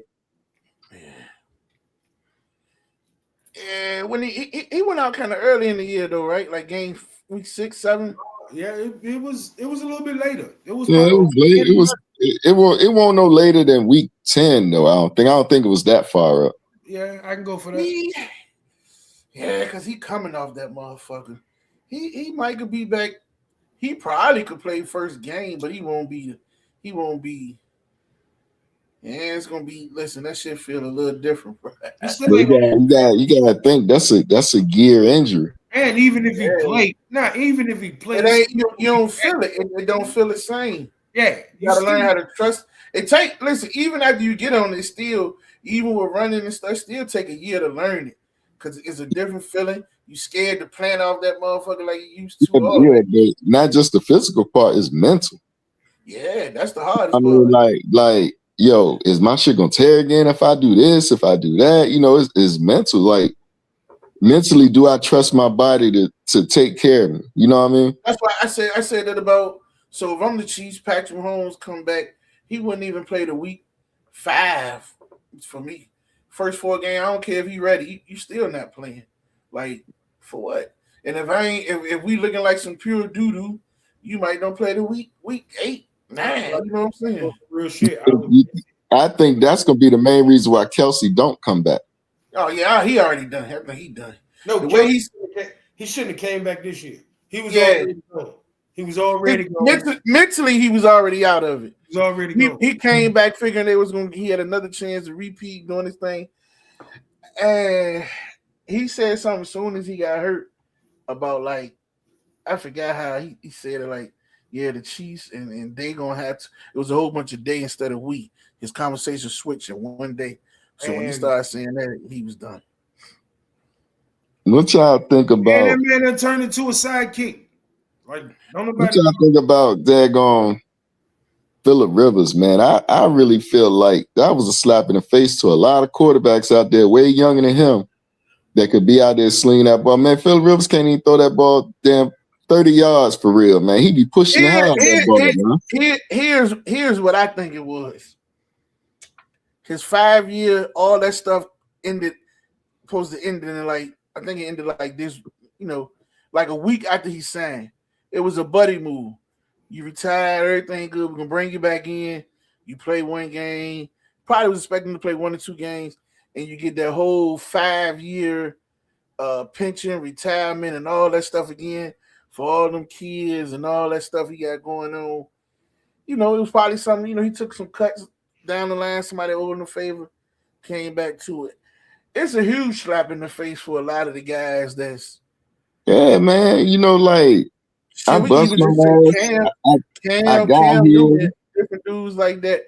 I'm not saying go get Cam, but yeah, for that type of thing. Cam Newton is way more athletic than him right now. Yeah. And I'm sure his arm strength he got way better arm strength too. Yeah. Man, them games, I be watching them games, it be looking like, man. They benched him this week. They said that shit dead. They're going with the because they can't make the playoffs now. Oh. They brought him in because they thought they still had a chance to make the playoffs. Well, they did still have a chance, but I mean that was just a bad move to me, man. All right, if we don't get Phillip Rivers, who I'm trying to think who was out there to go after. You know what I'm saying? Man, Phillip Rivers won't doing nothing but coaching high school football. Yeah. And then you gotta remember he played Cam Newton still work out. and then he played for them before he went out the league. What was he doing? You know what I'm saying? Like it ain't it ain't like he went out in a blaze of glory, like he was on fire when he went out. So I think the biggest slap, like I don't know who you could have brought in, right? I don't know who you could have. If you could bring in Phillip Rivers, you could have went and told Eli Manning, "Hey man, stop your podcast, man. We need you for a couple games." Yeah, he won't want to know other team. That's his thing.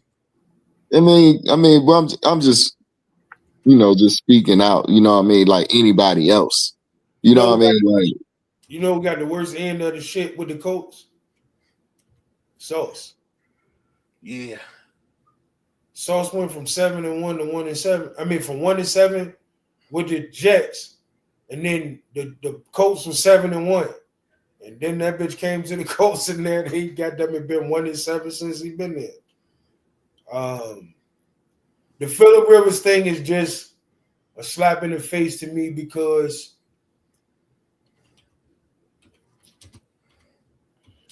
they determined to have white boys play football at that position. Yeah. Say it plainly to me.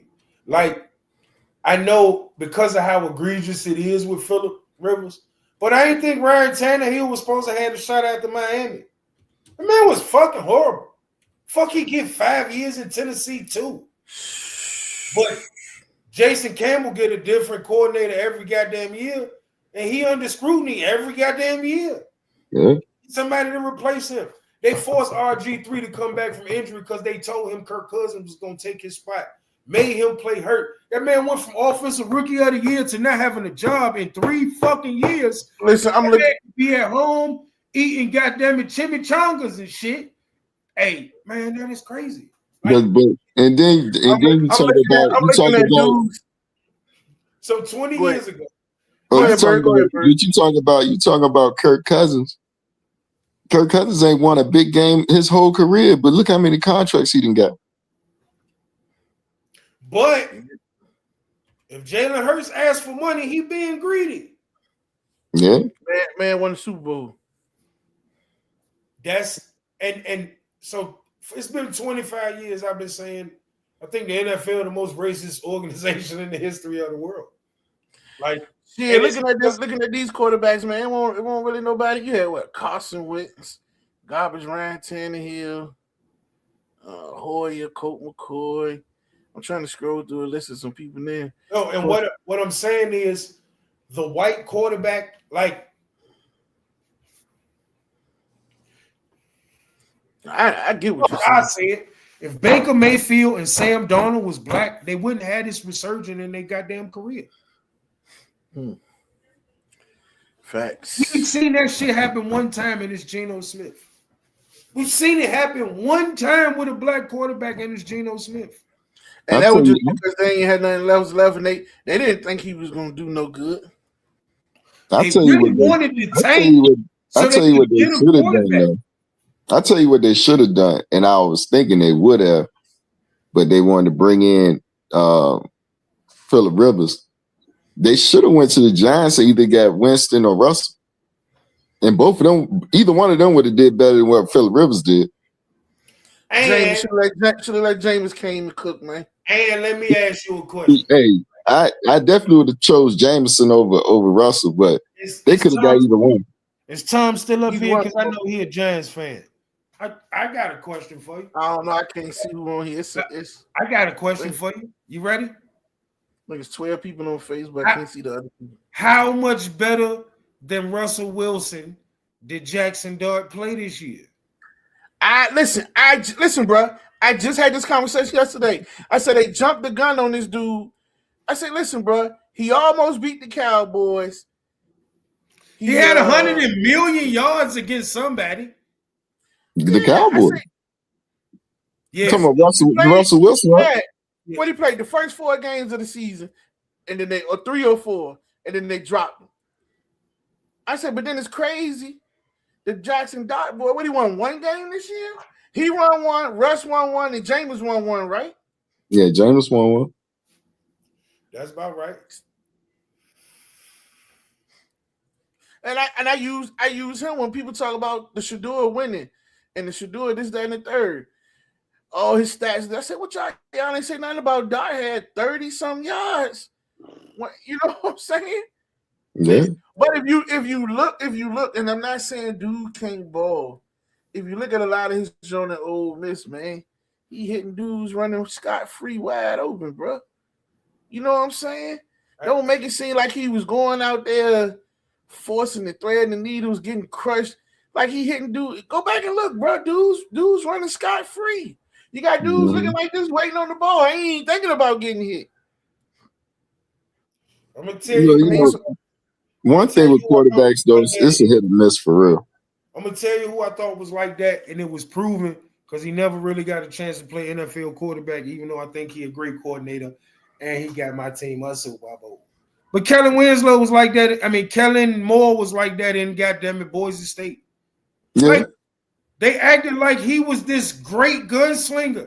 Everybody 7 yards open, bro. You just gotta not miss the throw.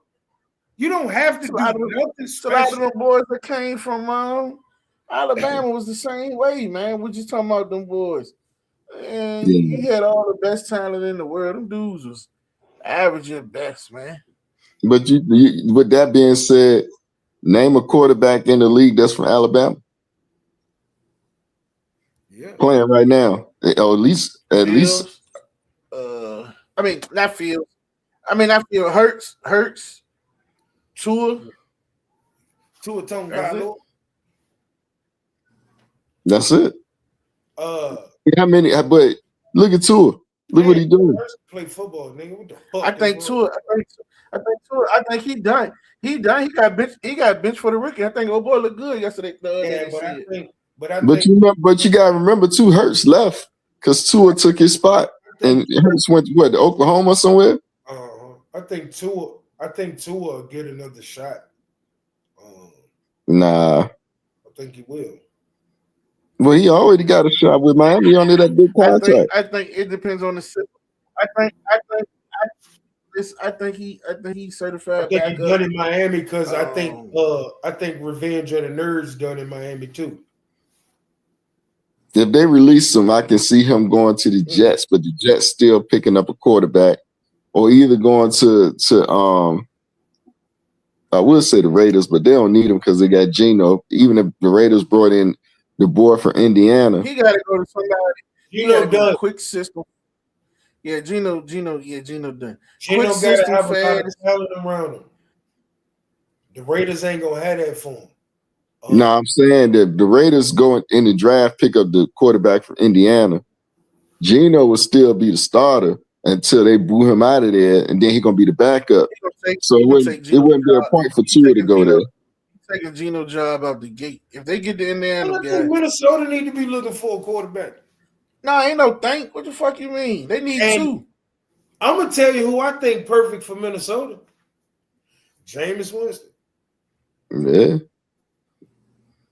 Jameis Winston kind of perfect for anybody though, for real. Yeah, Tampa Bay fuck Jameis, man. Yeah. The man go out there throw over 5,000 yards on the torn. What's the name? The same shit. Drew Brees had the same injury that year and had to sit out 6 weeks or so because he couldn't throw the ball. You know what I'm saying? So 5,000 yards. Yeah, everybody speak on the interceptions or whatever, but he put up crazy numbers. Wait, here's the part of it though, right? We speak on the interceptions, and 30 interceptions ain't gonna never be good. But name a quarterback who didn't throw interceptions when they ain't have a run game. Well, then here it is. He always said he needed this, that, and the third. So then they go out and revamp the craziest offensive line, add all these pieces and bring in Tom Brady and kick him to the curb. Listen, right? What would he would have done in that offense with all that shit they added to it? I'm gonna talk about this because this one of my favorite quarterbacks of all time, man. My goddamn friend, shout out to him, Ferguson High School class of '94. One of the most egregious shits in the history of football to me was no quarterback looked good under Jim Haslett. None. Not one. Offense always some shit, right? And slants. All he They do is get rid of AB. They bring in this innovative ass coach in Sean Payton. They bring in Drew Brees, and they talk about how Drew Brees is he saved them from the Aaron Brooks era. If you would have gave Aaron Brooks an innovative ass quarterback with that fucking cannon, I can pull it up on YouTube right now. The nigga beat Tom Brady, Peyton Manning, and Drew Brees in the goddamn it. Who could throw the ball the furthest competition? Yeah. You would have put that nigga in that innovative ass offense. But it was something. It was something. More than one Super Bowl out there, same shit. It was something said. I think when Peyton took over, because they got Peyton, then they got rid of Brooks. I think it went in that order. But I can't remember how it went. But I did remember something when the Peyton was like he would have loved to have Keith Brooks. You know what I'm saying? Now you sent that man to the fucking Raiders. Here's why I heard Brooks, and I That's saw bad. an interview with Brooks. I don't know if this is why Brooks actually got or left New Orleans, but I know he got in trouble in New Orleans for this. After Katrina, the president came when they was having the first game, and he like, get the fuck out of here, man. We trying to get ready for a football camp. You talking about what type of heroes we are. Man, people was floating on water. We ain't no fucking heroes. We people who play football. And it kind of rubbed the organization wrong. All I'm saying is don't create a narrative that my nigga was the problem. Jim Haslett was the problem. Everywhere he went, Jim Haslett was the problem. So why would y'all said that for Sam Bradford when he was tricking it up and fuck with the Rams? So why you they used to be third and 10, and they running 4-yard slants, all slants. Literally, bro. He literally was. I mean, he went through that in UVA, and I mean, he had to make a living in UVA on third down, throwing the rock. Run the ball with Deuce McAllister on first down. Run the ball with Deuce McAllister. They had a squad, man. Ask Joe Horn to run an 8-yard route on 3rd and 7. Man, kill your goddamn self, man. Kill yourself. I hate that shit. I hated it. Starworth was young. That's right. But here's the thing. It's easy when people always be like, you had a squad. Sometimes people make people look good because what any of them dudes do when they went anywhere else. Atlanta said they was bringing Oops some help. They went and got Peerless fucking Price. He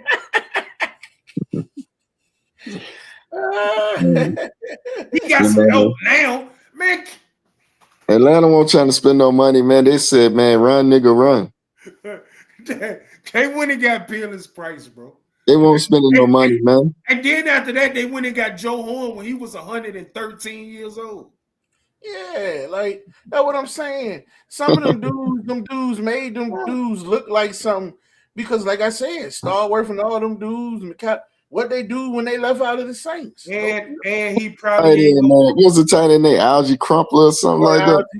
He's their best weapon. He their best weapon, and that nigga was an offensive tackle till his senior year. He was a tackle. That dude was an offensive tackle, man. Okay, real quick. He probably ain't gonna see this, but I'm gonna shout him out because I seen his video. Shout out to Marcus Spears, yo. While them people was trying to destroy Lamar Jackson for having a down year, that man say y'all won't talking this shit while he was having MVPs dragging them people to playoff games and AFC championships. He got one down year, and now y'all want to crucify him, bro? Because he hurt. That's the same shit I told you they do about, he ain't this, he got it this, and he ain't made it to the Super Bowl. But they don't say none of that about Josh Allen. You know what I heard them say on the radio today about Josh Allen? They said, well, Patrick Mahomes won't be there. Joe Burrow won't be there. I heard this. So now Josh Allen has no excuse not to get to the Super Bowl. So two niggas, like this the Jordan era, bitch.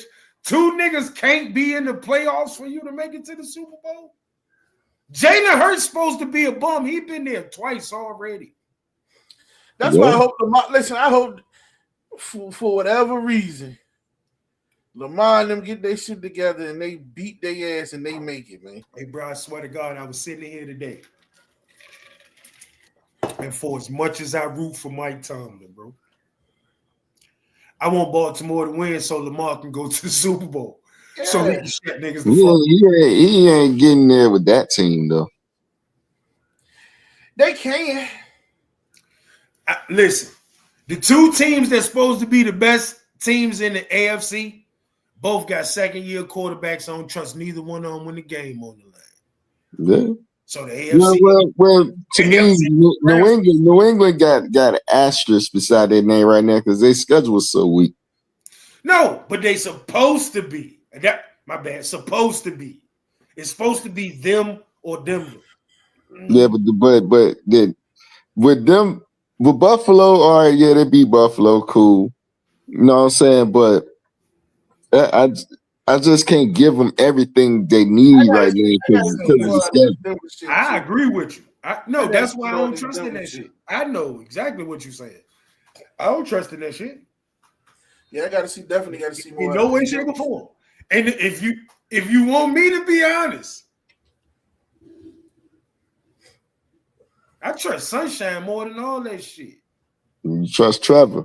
I trust Sunshine more than all. He been in these moments. They quietly winning. Last year they was calling for him to get up out of there. Because that's who fans are. Because we have 24-hour sports talk, man, all it takes is for you to have 2 bad games for you to be a bum. You could literally be the MVP, come out and have 2 bad games, and now you a bum. And they need to start thinking about tanking to get a quarterback from next year who ain't never played an NFL fucking snap. Dooley. I'm gonna change it to this real quick before we get off here, man. And that'll be what? Friday. So go scrappy dude. What y'all think about this portal about to open up for the college football? I think it's about to be crazy, man. The transfer portal? Yes. It officially opened on the 2nd. I think Tech about to load up with some old Penn State guys, in my opinion. Oh yeah, Tech gonna load up, man. It's gonna be some shots, man. Dudes want to play, and they want their bag. So you got small schools that had some alumni that got their money, and they can open them bags now. So let's just like for instance, let's say, and I keep saying I don't know what they're waiting for, what they pushing for. Christopher Newport go D2, they gonna change the fucking game around here. Because now they get to give out scholarships and all that extra shit to where they really could play the game that they want to play.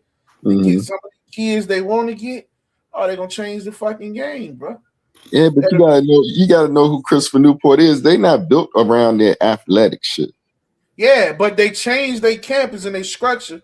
They've been trying to quietly do the D2 thing for the last 4 years. They are there to do it. The new president switched, and he didn't. From what I'm hearing, he not pushing it. You know what I'm saying? That's my thing. Like they ain't about all that, man. And his thing is football. We probably can do it. What about our other sports? I'm like, you looking at it wrong. Now you have the access to go get people for all sports now because you're in a whole different. I'm about to say tax bracket. You're in a whole different thing where you can recruit kids, money, the whole 9. Now think about your alumni and the money they have to how that could come effective. Man, you would snatch a whole lot of shit from some of the other schools. And your facilities is immaculate. So I'm gonna tell you somebody that got job security. No matter if they win or lose. And that's Oop. You know how much money he brought to that school in 1 year, man? He got, in my opinion, he got three years of that shit. Yeah, but even still, after 3 years, he's gonna go somewhere higher. The money gonna keep him. I don't got nobody going. I don't got nobody taking him higher if he don't start having over 5. He got to start going over 500 and look like man, I mean, I just keeping it real. You got to go with 500, and the staff and them got to look like they know what they doing to prepare. Yeah, the staff, love some of the homies over there that he got with him. but they weren't prepared, yo. I think it was a couple of dudes. I don't know from, if you you can know, say that. I don't know if you can say that because and I say this as being a head coach is not at the top too. Hear me out. Like, I don't know, because I don't know if those was his recruits. Like, I don't know, like he trying to play his style of football with kids who ain't made for his style of football. Like, I think you have to give him at least 3 years to bring in his style of players. I think you have. Me personally, right? Now, hold on. Every kid can't play every style. Every kid ain't built. You know what I mean? Like, and I think like you don't think those was Ooks recruits. You think I don't think they were his recruits. I think he like that's what he inherited. And but he got to catch his staff though to bring in big recruits though, right? I think his, in my opinion, his personal recruit was the biggest bust that they got. I think I think their quarterback was the one that I forgot his name, the black boy. I think that was his recruit. He thought was a home run hitter, and he was the worst thing they brought in. He was a left-hander too, wasn't he? Again, it's a lot of stuff around that. Like, okay, here's what I think. They dropped. Listen, we being realistic. We're talking about recruiting and ever. They dropped the ball. Let's just go 757 in Metro 804 area. You looking at ODU, Richmond, James Madison, Elton Brown, and Mike Vick come in your jump to recruit you. They going to jump together. Who can compete with that, bro? Who can compete with that? But ODU can offer money too, though. ODU can push, but to a kid. Elton Brown and Mike Vick, NFL players, gonna be coaching you, gonna be doing this, and they grounded in the area from what they can. Elton could hit them with the youth kids, the what he done did, this, that, and that. It's so much they can hit them with. Them two just popping up. In my opinion, they should have hit every school in the circuit in the 757. Them two together. You gotta think about the generation that we talking about right now. These kids want money, man. These kids want money. It'll come. You can sell them. Listen, the kids want to be seen. You could have sold them with, the camera's coming. Where I'm at, the camera's gonna be there. You gonna be seen. And you could have just hit them with this. Just look how they listen before Dion went to Colorado. Look how that was. You ain't see them. You see how them cameras came and went there. Shit. First take came to goddamn Norfolk State in the gym. You know what I mean? They on ESPN. They doing. Look how we sold out. He still can recruit and use that type of stuff. Them kids gonna jump for that. You know what I'm saying? You think Cam Newton and them gonna go back to Norfolk State after that season they had?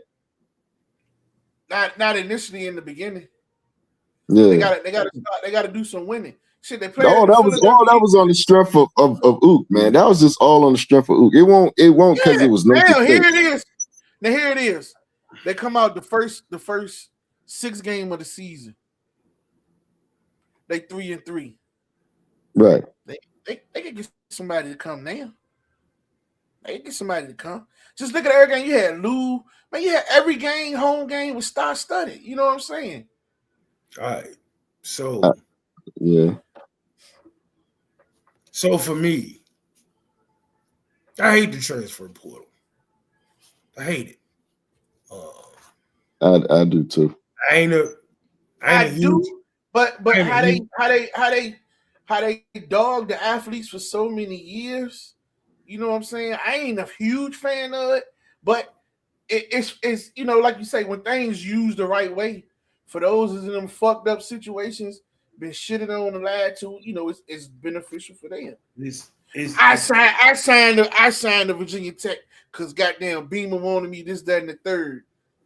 And then once we get in there, blah blah, and then Beamer haul ass. And here come just like Taj Boyd when he was supposed to go to Tennessee, and who's the boy that got the job there? Was it Kiffin? Mm-hmm. But in Tennessee, he said, I don't want him. I ain't never looked at him to be a quarterback. I don't know why he coming here. He won't play. What the fuck I supposed to do? No. See, that's different. Okay. And So I'm there's saying you always yeah. hold on. There's always exceptions to the rule. I'm partial to NIL, but I hate the way they do that shit. I hate it. I hate it. I hate it. I hate it. I hate it.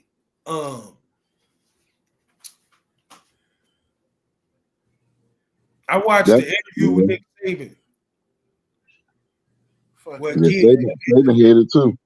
a kid came to him and said he want to transfer.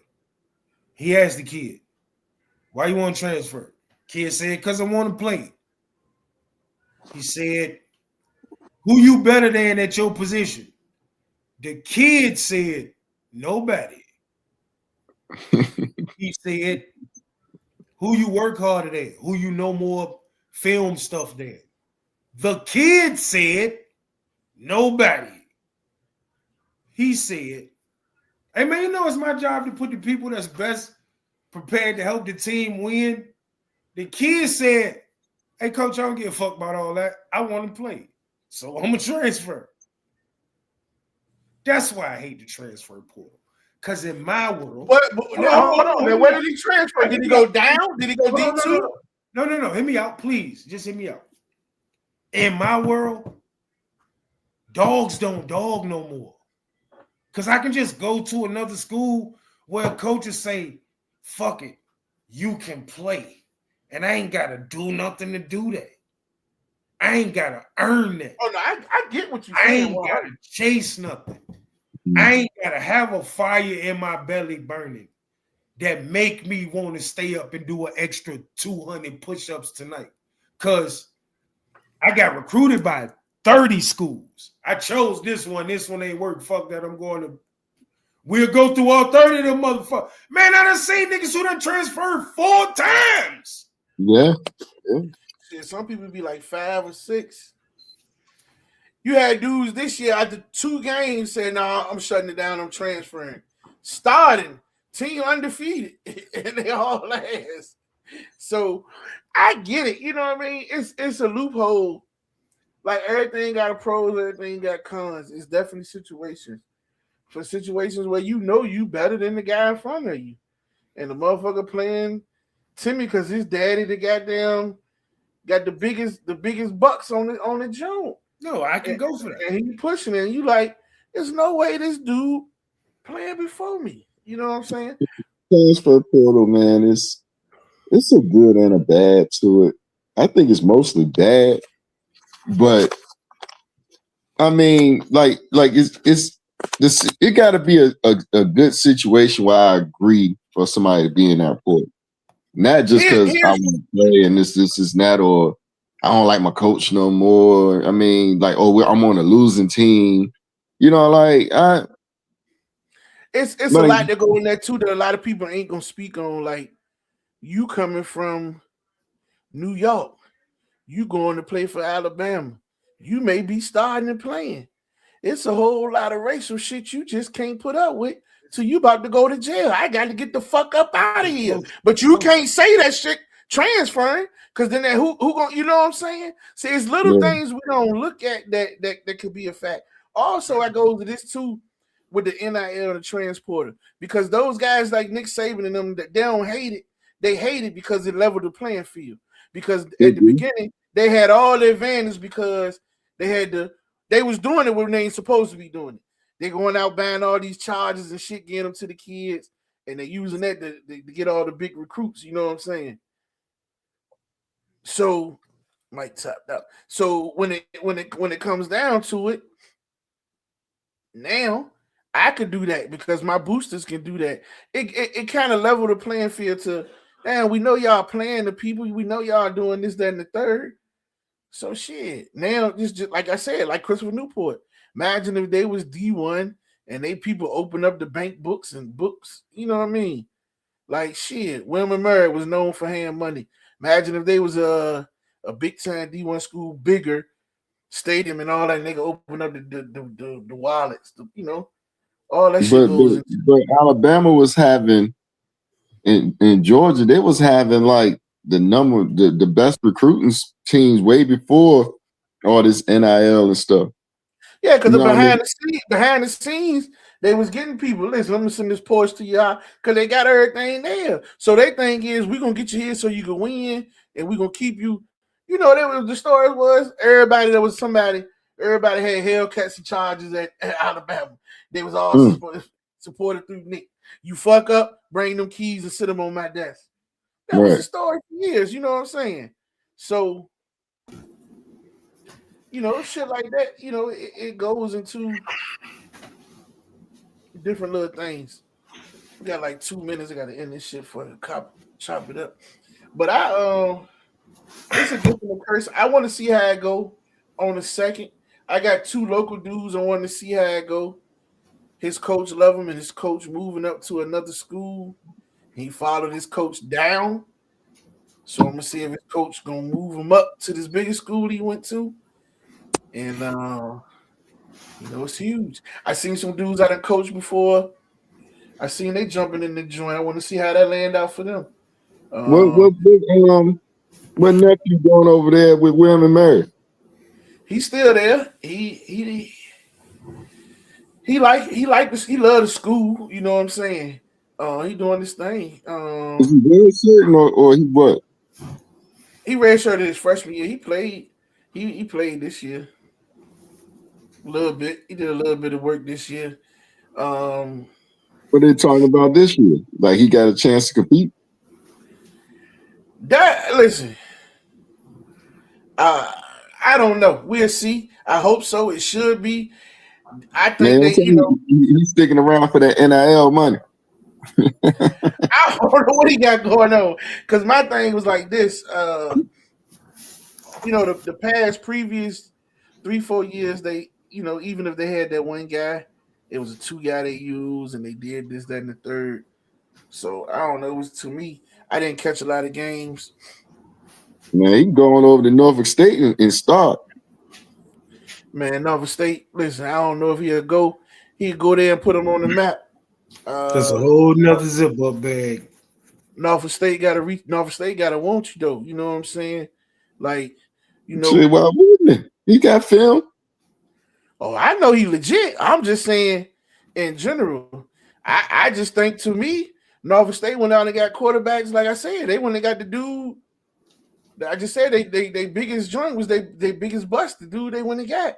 I know 4-5 quarterbacks that came from here in the last 2-3 years is better than that. You know what I'm saying? Mm-hmm. My thing would be I would have shot for a quarterback that was home anyway. You know what I'm saying? And then man, recruiting. You gotta get on a lot of film and watch it. Like, let's be realistic, right? Uka busy man. How much film is he really gonna be on right now? So a lot of his recruiting process gonna come from those around the staff. That's what I'm saying. I mean, 9 times out of 10, those guys gonna try to plug in. Recruiting mostly comes from the staff around you, and those guys gonna plug in their guys. We're being realistic, man. You know it like I know it. You seen it and you've been through it. Now I'm about to go over my 2-minute mark because I gotta say this. You know it like I know it. You seen the stuff my nephew went through youth and everything else only because nobody can attach their name to him and say it's my boy, I trained him, I taught him. So they ain't going to speak on it. So what you think gonna happen on the next level? He went through it on youth, he went through it on high school, and it's gonna be the same thing now. A motherfucker come tell you, and I ain't gonna name a key, I'm just thinking of somebody, they're gonna tell you, oh, go get the quarterback from Essex. He nice.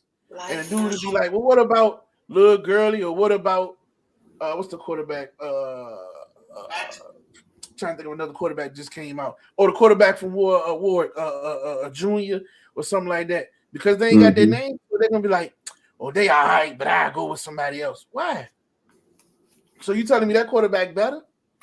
Or I trained the guy from Essex, or my boy trained the guy from Essex, or I coached him in youth football, or I did this. You know what I mean? So shit like that. Yeah, man, I get it. You know, all of his politics. Yeah, so sometimes I don't get it, but I look at it from a higher point sometimes.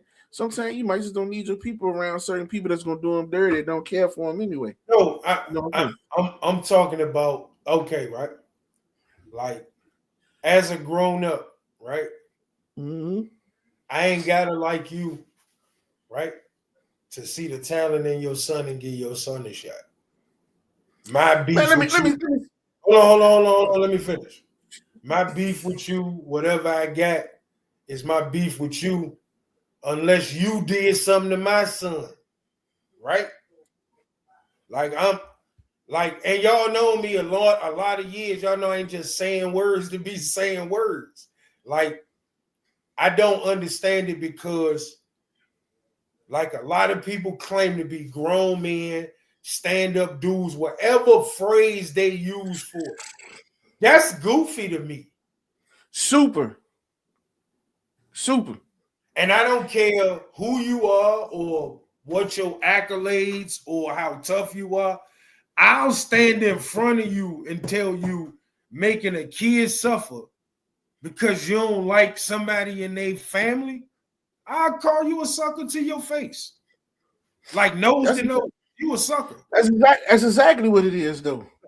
But people won't admit on that, though. They're just like, and I could go back and I'm gonna get off my nephew because I'm speaking on other dudes too. But I remember they was having this debate, and it was in one of them Facebook groups, and the guy, I forgot who it was. It was a guy across. Now, mind you, all the people that's gonna give him the praise is gonna be people across the water. The guy across the water say, "Man, listen, man, the man is purely the best quarterback it is. The man is at Heritage with no weapons, this, that, and the third. You had people coming on the post naming, oh, this quarterback better, this quarterback better. They said, where they quarterback at? Oh, he played wide receiver. Damn, you telling me a wide receiver better than the guy that's a quarterback, though? You know what I'm saying? You that much of a hater, you're going to say a wide receiver better than the quarterback. You know what I'm saying? But that's the type of world we live in. And being recruited by William and Mary ain't no small task either. Facts. No. You know what I mean? Like you ain't just going to William and Mary just off nothing. You know what I mean? They actually, if William and Mary saying, "Hey, man, you come over here," that's big. I listen. I personally, and I look at everything, and I just take it, for what it is. These people we know, people we deal with, people we don't deal with.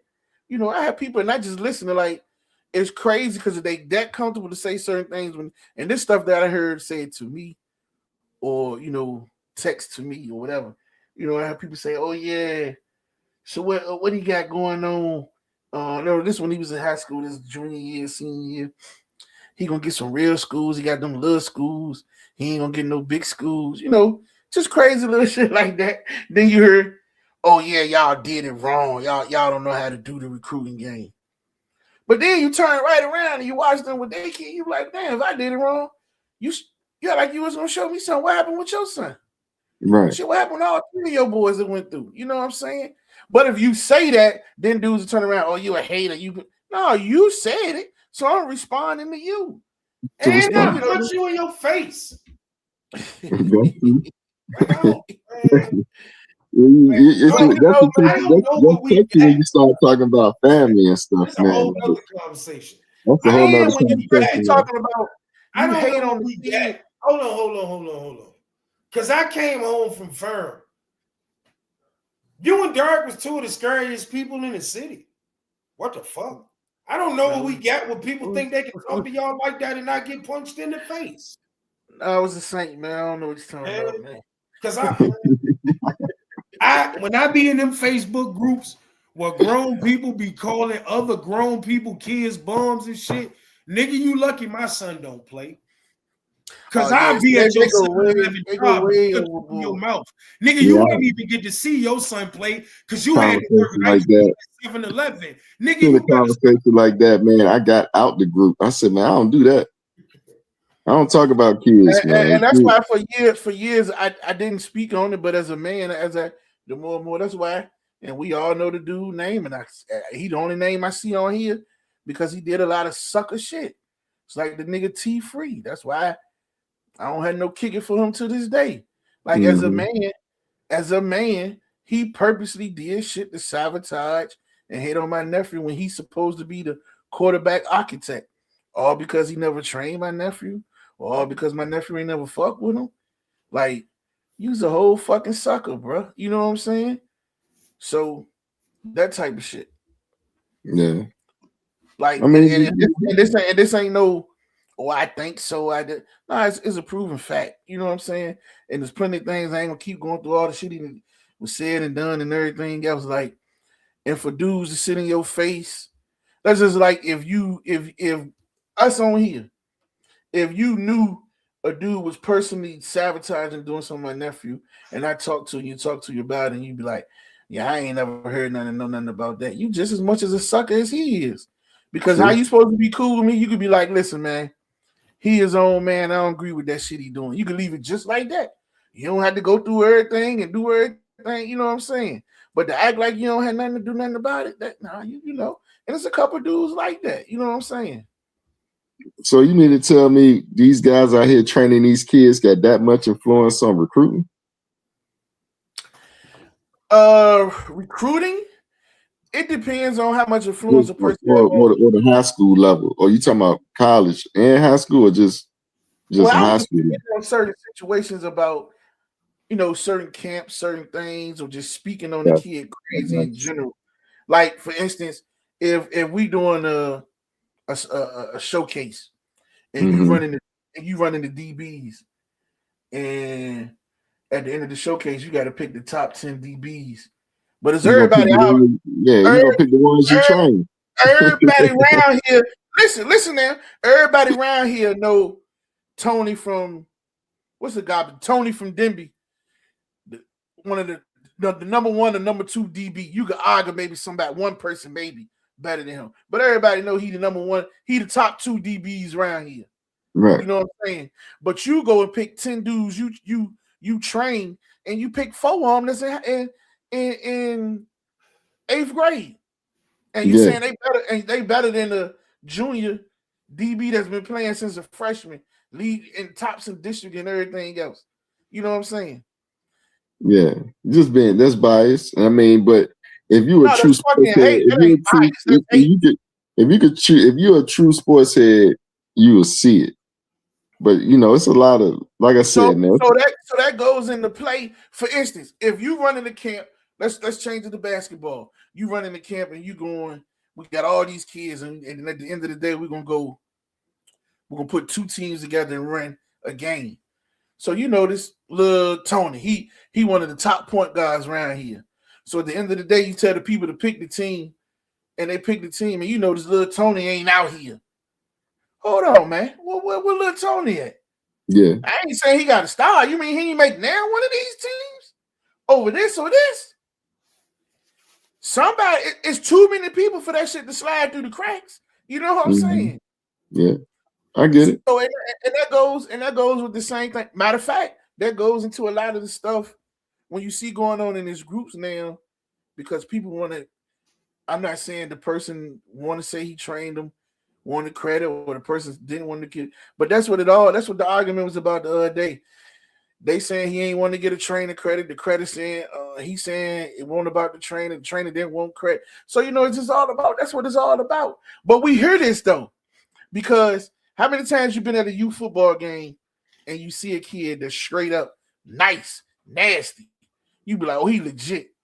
What's the first thing you hear a lot of people saying to the parents or the coaches? Oh, bring him to me, I could get him right. What the fuck is he already right? So basically, when you saying that, you telling me he ain't shit, you gonna get him right. Why you don't say that for the mother? Why you don't say they want to attach their name to him? There you go. Because if that's the case, why you don't say that to that little motherfucker that only got 3 plays that ain't hitting on that? Why you don't say, oh, bring him to me, I'm gonna get him right? Why you don't say that to that? Right. Because it's easy to be Phil Jackson when you got Michael Jordan, Scottie Pippen, Kobe Bryant, and Shaquille O'Neal, nigga. But see, that's the difference. That's the difference between me and these other people, man. Like when I was coaching youth football, like my weakest kid, that's the one I wanted to be the dog at the end of by the end of the season. You know what I mean? Like that was just my passion. I know these other guys, but they're gonna be good. Dudes tell you the truth about that. They'll always say that used to be my biggest thing going into the season. I'm looking for the weakest link, and we're gonna have him a football player before the year over. Matter of fact, I give you prime example, and they fussed at me. This is one that everybody tried to tell me I was wasting my time when I first came to the Ducks. Sale's son Brent. Mm-hmm. Oh, y'all wasting time. He ain't gonna do nothing. He ain't gonna do. Man, we actually by the end of the year, Brent was actually making plays on defense. Hey, look, but I'm gonna tell you my reason for that though, because as a coach, I don't just look at the guys, my team. I look at the other team, and if I see a guy on their team that don't want to tackle, that's just there, or he's just not the one, I'm attacking him. So guess what? If I got that same player, I know it's another coach that's gonna do the same thing to me. So I need to build this guy up. You know what I'm saying? And I need to build my second team up too. So all of them dogs. So I know that we good, we covered. That's a hard task, but that was my goal. You know what I mean? And everybody that step on the field need to be able to hold their own. But that's all, and you know this, Bird. That's always been my thing. People always think we take whatever we get. Like you had people this year telling people, oh, we had a stacked all-star team. I've been coaching this team since they was 8. And remind you, this was a bunch of team that people claimed they didn't want them. They weren't hitting on nothing. We built the team up.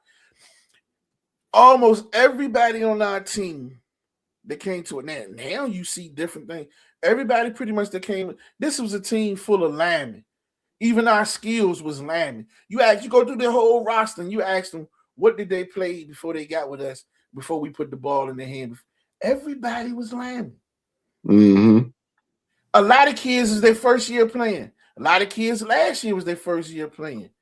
So, but so people just be making up narratives and it just be like, where we get this from? Never had a problem coaching up whoever get, you know what I mean? I don't know, man. It's just the narrative in the youth sports. But this will make the 757 crazy. Everybody want to blame everybody else. Oh, like this just it's I try to get,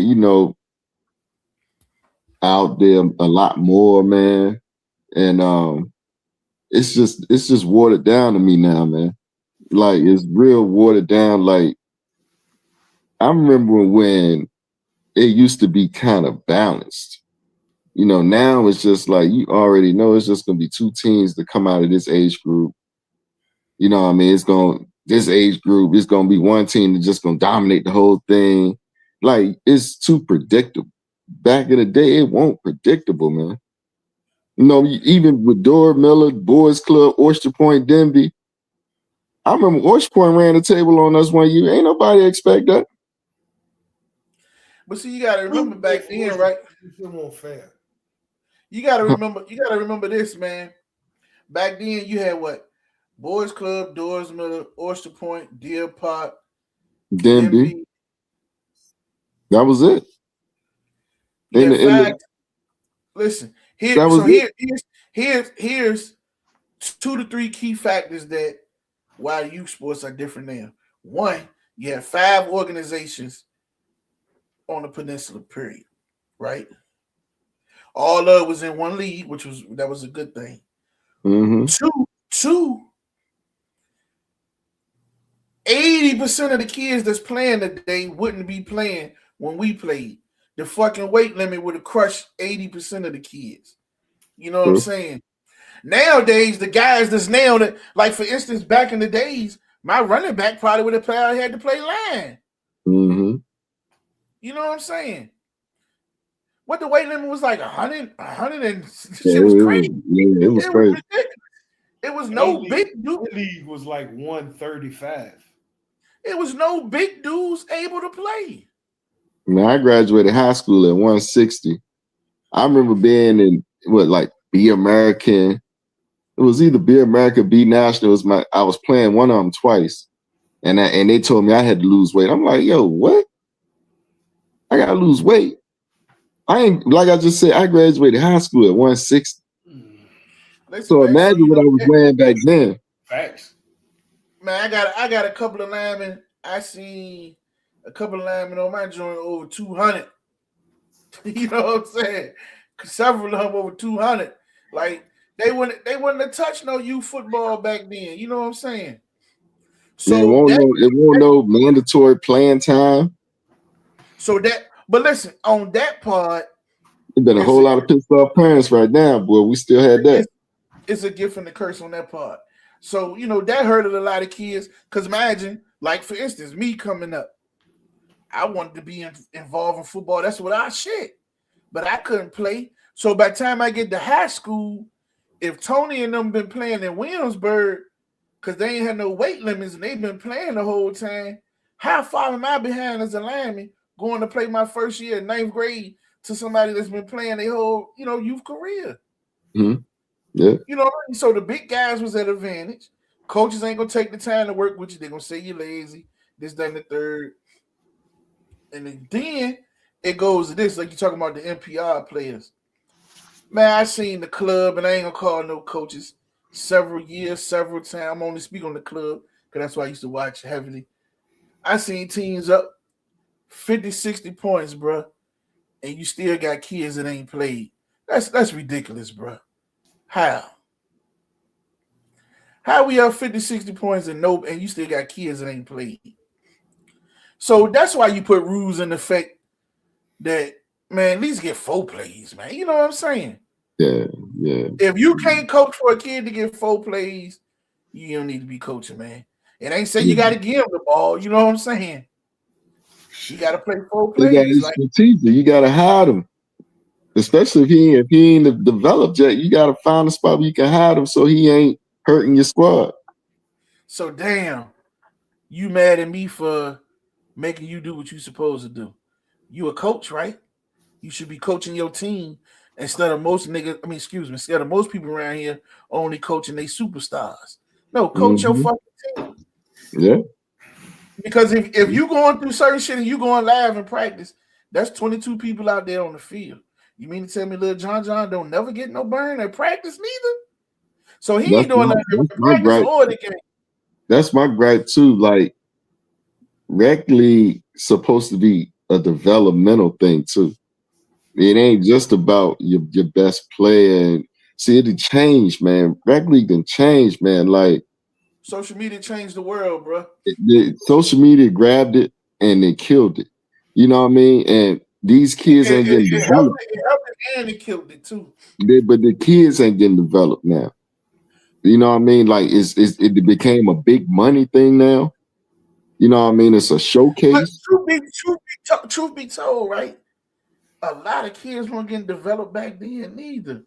You just had the ones, you had superstar. Everybody gonna say it different when you get older and you can see the game. Because think about how we looking at it now. And then think about, as you know now, think about some of your teams. You be like, damn, they really was fucking the old boy over. Damn, hold on. Let me think about that. Damn. Because we all can think about on some teams, we know some kids like, man, they ain't give them an opportunity to do nothing, yo. They ain't even try to build them up. All because he was last in running, or he cried, or he, whatever the situation may be. That could be true to a certain extent because you didn't have to play them back then. Now these kids got to play. They got to get the 4 plays. But so honestly, I ain't even got no chance to know what you're doing when I know I done seen little Johnny come from 6, 8, 9, 10, and then he about to come to me at 11. I already know who my running back is. I ain't looking at nobody else. I'm focusing on getting Johnny right. Mm-hmm. So you know, I mean, it goes a lot of ways. Yeah, but I guess it's just my style, man. Like, I'm about developing them too, man. Like, they get to the next level, man, and like you said, they studs. But who coached you last? Oh yeah, that was Coach Bird got me. You know what I mean? He taught me that. You know what I'm saying? Like I don't want nobody getting up to the next level and they look like shit. Like, yo, you don't know how to get in a 3-point stance? You don't know how to backpedal? You don't know how to catch the football with your shoulder? Like, what's going on? Man. I dig it. It makes a big difference, bro. It hit home For sure. Like when they get to high school, man, like they supposed to be ready. It ain't that much teaching you really need to do besides maybe sharpening up a little bit of footwork or something. You know what I mean? But as far as getting a 3-point stance in high school, you can't do it. Man, as far as when they hit high school, they should know some terminology, technique, skill set to play. It's just now installing your system to them and learning your system, and your terminology may be a little different. Like Yeah. Learning the system and the terminology. That's it. Everything else you should know. Everything we happen to send up in the last several years, they go and they play varsity. They ain't even playing JV. They playing varsity. Majority been starting. A couple of them don't start, but they get playing time. And coaches be like, shit, they know they shit. But Yeah. That makes a big difference, man. You get the haters that'll be like, they can't coach and they on this, that, and the third. Well, shit, the high school coach is saying different. The players saying different, but that be my whole thing, bro. You ain't gotta. We could be competitive. I ain't gonna never say, "Oh, I don't know." Fuck niggas, man. I mean, fuck people, man. Like, stay focused on the ones you're dealing with and keep pushing. Like, but everybody that's saying this why the PD behind and so this, so that, but never point the finger. Accountability of what you do to make us behind too. Because, and I can't call names on this, because I done talked to recruiters, coaches, and everything. And you will have people, for instance, like we say, I'm the recruiter. I'm coming in your school. I'm coming looking at your quarterback and your wide receiver, and I'm telling them I'm going over the Ward to get this running back. Your coaches will be like, forget that running back at Ward, man. I know the running back over at so-and-so. Damn. You had to say that about the running back at Ward? All you had to do was like, I know another running back you can check out too if you're looking at a running back. You don't have to smash another kid to elevate another kid or to elevate yourself. That's the shit I hate, bro. You know what I'm saying? Right. But then those are people that want to smile in your face. Oh, you recruiting him? You getting him an offer? Yeah. And they'll tell you, hey, listen, man, you think so-and-so, man, if I tell you what they said, bro, it's rough out here, bro. Yeah. I mean, dog eat dog world, but you know, like you just gotta let your coaches speak for itself, man. You don't need no acknowledgement from nobody else. You know the game. Oh yeah, that don't just be funny. Like squads made it to the playoffs, Super Bowls, and things like that. I mean, that's the grand scheme of things, right? Making it to the big game. I had to do it like this year, and it was like this year. Man, I just like one. That's how dumb you is. That's how they only got 2 plays and they got 1 player. Well, if I got 1 player and 2 plays and you can't beat me, you can't beat one. You can't beat one. What? How good of a coach are you then? If you know I'm running 1 or 2 plays and I got 1 player, how you can't beat me then? Because guess what? In order to beat that play that they keep beating you, you got to make the adjustment as a coach. So what does that tell yourself? That I'm doing 1 play against you and using 1 player and you can't stop it. That's why Keyshawn Johnson higher on my wide receiver list than he is on most people. You knew that bitch won't run it longer than 15 yards. That bitch was open all the time. Throw me the damn ball. Yeah. That's a good list. What he had on your list? Top 10, easy. I ain't really have like my list really go Jerry Rice and then a bunch of other niggas. But he would be top 10 if would I you actually. Be mad if somebody put anybody over Jerry Rice? Hell yeah. I think Jerry Rice the greatest football player of all time, not just receiver. What? Ooh. Like, I mean, I could get the argument, but football player of all time. That boy Brady got 7 rings, man. Anybody else in the conversation, to me, like the people who I would like Bo Jackson, like it's always an asterisk with the other people I think would be in the conversation with him. The greatest football player of all time. I think Tom Brady the greatest quarterback of all time. But I wouldn't put Tom Brady in comparison with Jerry Rice as a football player. So who in comparison with him as a football? Deion don't go in there with him. Deion, Lawrence Taylor. Shit, Randy Moss. No. Randy Moss. Shit. Only reason, listen, here's my knock. People get mad when we go on a wide receiver. He could go anywhere from one to I don't know off the top of my head 1 to 4. Only reason because he said the simple shit. He played when he wanted to, and he did. Like Randy. that Hurts. Wide receiver. Randy would probably be 2 or 3 for me. Who you flip flopping, him or T.O. or somebody else? Him and T.O. Okay. And the only reason why Antonio Brown ain't in that conversation is because of how it died. Like that shit. You putting Antonio Brown ain't in the top 5. No, because of how it died. But the trajectory was on. He had a chance to be on number 2. Like you talking about 1, 2, Jerry Rice, Randy Moss, or T.O., whichever one you prefer. T.O., yeah, you can flip them. Calvin Johnson. That nigga not even top 10 to me. What? That nigga not top 10 to me. That nigga lost all the time. Megatron? Yeah, all the time. He never win. Larry Fitzgerald? He in the top 10. Absolutely. Larry Fitzgerald might be. You ain't got Calvin Johnson in there? No. Listen. Just tall and fast. Fuck that shit. Fuck that shit.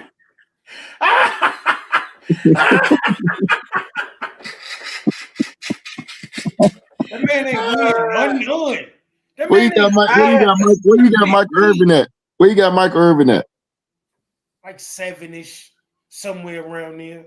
So you got Michael Irvin over Calvin Johnson? Yeah, Michael Irvin won 3 Super Bowls directly because of Michael Irvin. Like directly because of Michael Irvin. They don't have Michael Irvin. If they don't have Emmitt Smith, they don't win Super Bowls. Michael Irvin Michael Irvin probably 6, 7 on my list. Calvin Johnson definitely in my top 10. He's not. Marvin Harrison in your top 10? Yeah, this is a good question. No. What? I got to see who the other 10 now. What? Steve Smith would be in my top 10. Carolina Steve Smith. Steve Smith. Man, that man played with Jake Delhomme. That man played with Jake Delhomme. If you go put him in your top 10, you might as well put Steve Largent in your top 10. No. Steve Smith won the Triple Crown while playing with Jake Delhomme. That man won the Triple Crown at 5'9". Chad Johnson. How many years he did that? Johnson in your top 10? Chad had 2.5 dominant seasons, bro. I'm just going off what he say. Look, man, I ain't disagreeing with you. That's your top. That's you. I understand why people. Hey, this is a good one. Torrey Hope, man. He just named Torrey Hope. Where he at on the jump? I might have Isaac Bruce higher than Torrey Hope.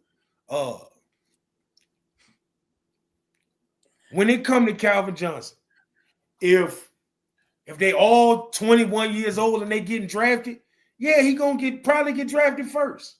But when you look at the body of work, that nigga is not top 10, bro. When you look at the body of work, he not top 10. I got one for you. Chris Carter. Yeah. Top 10? Yeah. He might be he top 10. Is he might before be like Mike? 9 or 10? Ooh. He might be 9 or 10 based off the fact that he ain't got no silverware, he ain't got no hardware, bro. It's gonna be hard that's to what top 10 without no hardware. but that's why I put him like right under Michael Irvin and them dudes like 8, 7. You know what I'm saying? So where you got Antonio Brown there, Mike V? Who? Antonio Brown, where you got him at? He ain't in my top. He 10. ain't in the top 10. I thought you said he was. No, I said if he would, if on the trajectory he was on, he was easily top 10. Oh, okay, but he crashed out. Yeah, that shit just crashed and burned. Yeah. Like Josh Gordon was on the trajectory. Yeah, Josh Gordon was nasty. Josh Gordon was nasty. He was nasty. But I got one more for you, man. I got Julio, man. Julio, I thought he definitely was going to finish the top 10. He just couldn't stay. I got one more for you, though. I got one more for you, man. Okay. Ocho Cinco. Oh, hell no. That Where man, you at? that man was Josh, no different than Josh Gordon. I just asked. He had like 2.5. He had like 2.5 real good seasons. He was more antic than he was good football player. Like, just being fair. He had some shit, but that shit ain't in no top 10. Like, we talking about niggas like Lynn Swan and shit, bro. Like, niggas, what the fuck? We can't put that man in that conversation. Hell no. And man, it's hard, man. Like, what Tim Brown go at in this joint? Yeah, that's a good question. Might be right at 10. Mm. And I think he would have been higher if it weren't for Michael Irvin. Did y'all hear about that? Mm-mm. When he was for his second contract with the Raiders was about to trade him to Dallas. Yeah. And Michael Irvin said no. Oh, wow. Hell yeah. He actually called Michael Irvin and talked to Michael Irvin about that shit. And Michael Irvin went and told Jerry Johnson there ain't enough footballs for both of them. What about I got 2 names, man. Where they I don't know if they make it top 10 or whatever. Is Andre Johnson up there? I like Andre Johnson. Andre Johnson is as high as the most underrated receiver can be in your list. Do that make sense? I think he's the most underrated. I think he's the most underrated receiver in NFL history. You don't think where Reggie Wayne go at in that category? He underrated. Listen, I got two more names. I got two more names to go. I'm gonna give you a throwback one. Reggie Wayne, like top 16, 17. Where you got Marvin Harrison at then? Like top 13, 14. Like Marvin Harrison is kind of bad a little bit. And Reggie Wayne, most of their career was with Peyton Manning. You're gonna have an asterisk beside you. That's just part of it. To me, I think if he just 10, Marvin Harrison, he probably top 10, man. Yeah. If he got to be 10, no, you can make an argument. I can go for that. But here's one that put up some numbers that was kind of underrated when you brought up Andre Johnson. I feel this dude always get overlooked. Most people don't know. Nah. Old school. The Bird Party. Art Monk was an underrated receiver that put up numbers crazy. Yes, he was. Yeah, family got in the fame. Yeah, but they had a fucking real receiving core. Like they won't just Art Monk out there. It was some niggas out there. Goddamn. I can name another Washington receiver underrated, probably mostly because of his size, but he was nice. Sam Cross.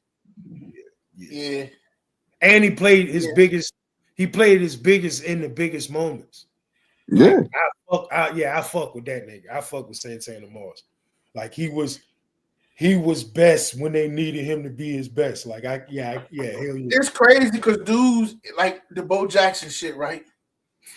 Here's one that people still put him up there, even though his shit was short-lived like Bo Jackson. Motherfuckers say Sterling, man. No, Sterling, I think Sterling had a chance to be the best of all time. Yeah. Like he looked that dominant in his prime. But I think Antonio Brown the same way. Like I literally, when I talk about Antonio Brown, I be so excited because I watched a game-winning drive where Ben Roethlisberger went 9 for 9 for 82 yards, and all 9 passes was to Antonio Brown. The whole fucking stadium knew that nigga was gonna get the ball, and it won't nothing nobody could do about that shit. Like, but it just crashed out. So wow, you know what I mean? Like he had. Hey, listen, man, it was something going on in Pittsburgh at that time. He's a crazy man. He a crazy. No, not just him. You got to look at it. Everybody at that time. The running back, what's your boy name? Used to run. Le'Veon Bell. Yeah, he wanted to change contracts. And he kind of did, but he also got himself out of the league by doing it. Didn't Antonio Brown play with Santonio Holmes? Yeah, that's why they got rid of Santonio. They got rid of Mike Wallace and like before we even knew what Antonio Mike Wallace Brown was nice too. Before we knew what Antonio Brown was, they traded Mike Wallace and Santonio Holmes because they told us that Antonio Brown was that good. Because I remember going into the season, like, who the fuck is they talking about? They like, no, he better than all them niggas. We can trade him and get draft picks to get our deep. Because remember, their defense wasn't real good back then. We can get our defense back right. We can, and I'm like, what the fuck? Why? Like, Santonio Holmes just scored the touchdown pass for the Super Bowl. What the fuck? And they was right. He was better than both them niggas easily. Mm-hmm. It just crashed out. It just crashed out crazy. Didn't something happen with Santonio Holmes too, crashing out or something? He went to the Jets. He just went to the Jets. That's right. That's crashing out. That's that is crashing out. So let's go out of this. So what Devontae Adams and them dudes like fit that on your? That's a good one. He ain't top 10 yet. Not even close. I wouldn't put him in top 10 though. Top 20, maybe. No, top 25, maybe. I'm about to say he in the 20s just off some of the names. I still have to go look at that shit because what has he done since he had Aaron Rodgers?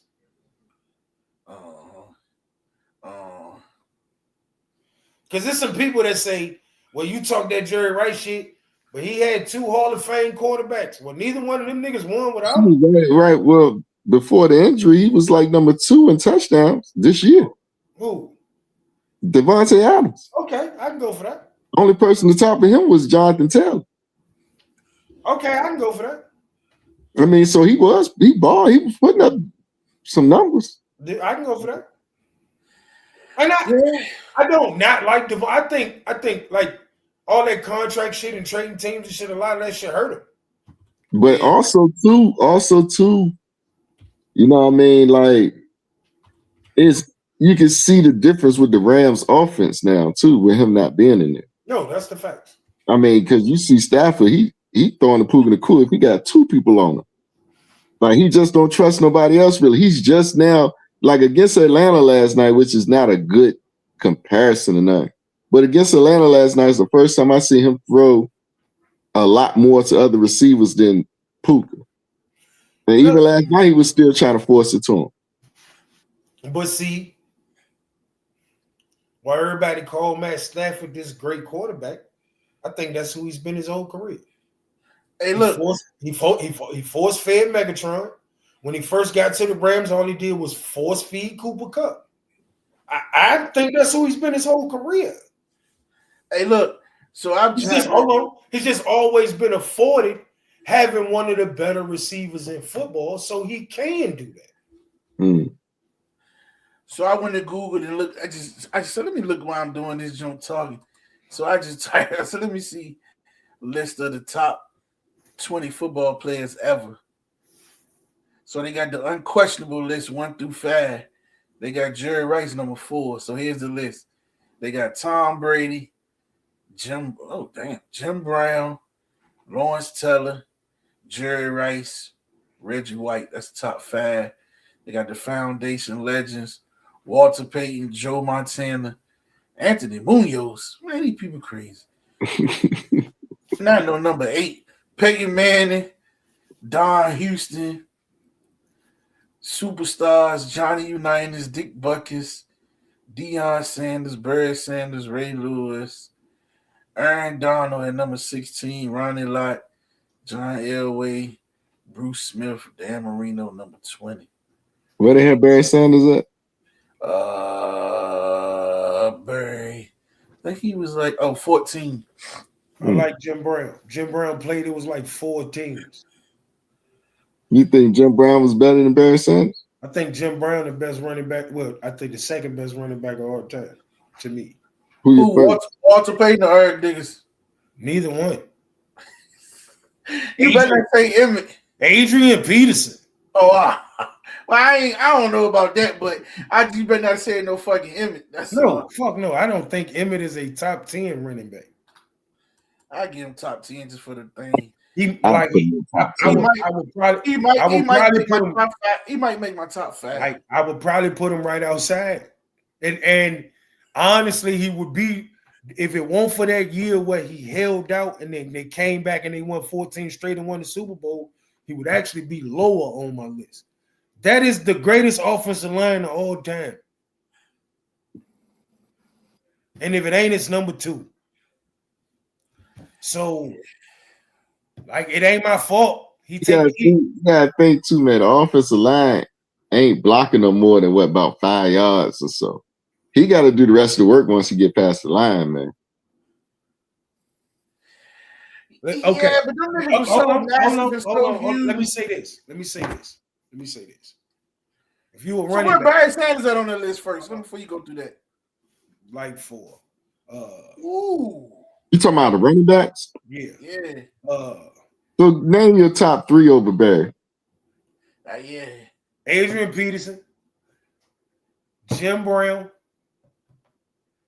Walter Payton. What? You asked me to name them. I'm telling you. That's what I got over. Oh yeah, okay. Hey, listen, I'm gonna let you slide, right? Because with no argument, because you put Adrian Peterson 1. So to me, Walter Payton got to go in there somewhere. So if you put Adrian Peterson 1, I can see you put Walter Payton. So where Emmitt Smith on your list? Like 11. 10. Eric Dickerson in the top 10. He the Russian champ though. He got the most. He rushed more than any other rusher. God damn it! What the fuck? So how the Russian champion in the out of the top 10? Huh? The man with the most yards, how he out of the top 10? Because when I look at okay, let me ask you a question. Are we asking about careers or are we saying who do I think is the better player? The best ever. Yeah, it's a combination. It's a combination. A combination. Yeah, and with a combination of, I don't think Emmett was very talented. I ran a 4.642. I ran the same 40 he ran. I don't think Emmett was real talented, bro. I don't think he was real talented, my nigga. I think he, like, the same way people say Draymond Green just fell into a great situation. I just think Emmett fell into a great situation. He took advantage of it, and I ain't knocking that.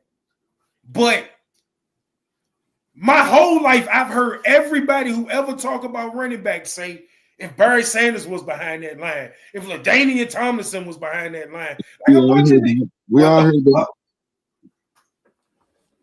Damn though. So I need no order. Who the 9 is, who the 10 is going in front of him if he ain't in the top 10? Adrian Peterson, Jim Brown, Walter Payton, Barry Sanders, O.J. Simpson, LaDainian Tomlinson.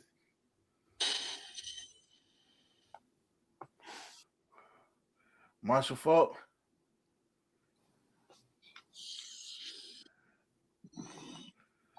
Yeah, Marshall Faulk in there. It's somebody else I'm debating if I want to say his name out loud.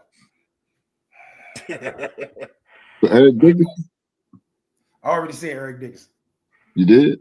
I did. Nah, not this go around. Eric Dickerson 5. You ain't say Say Eric Dickerson 5.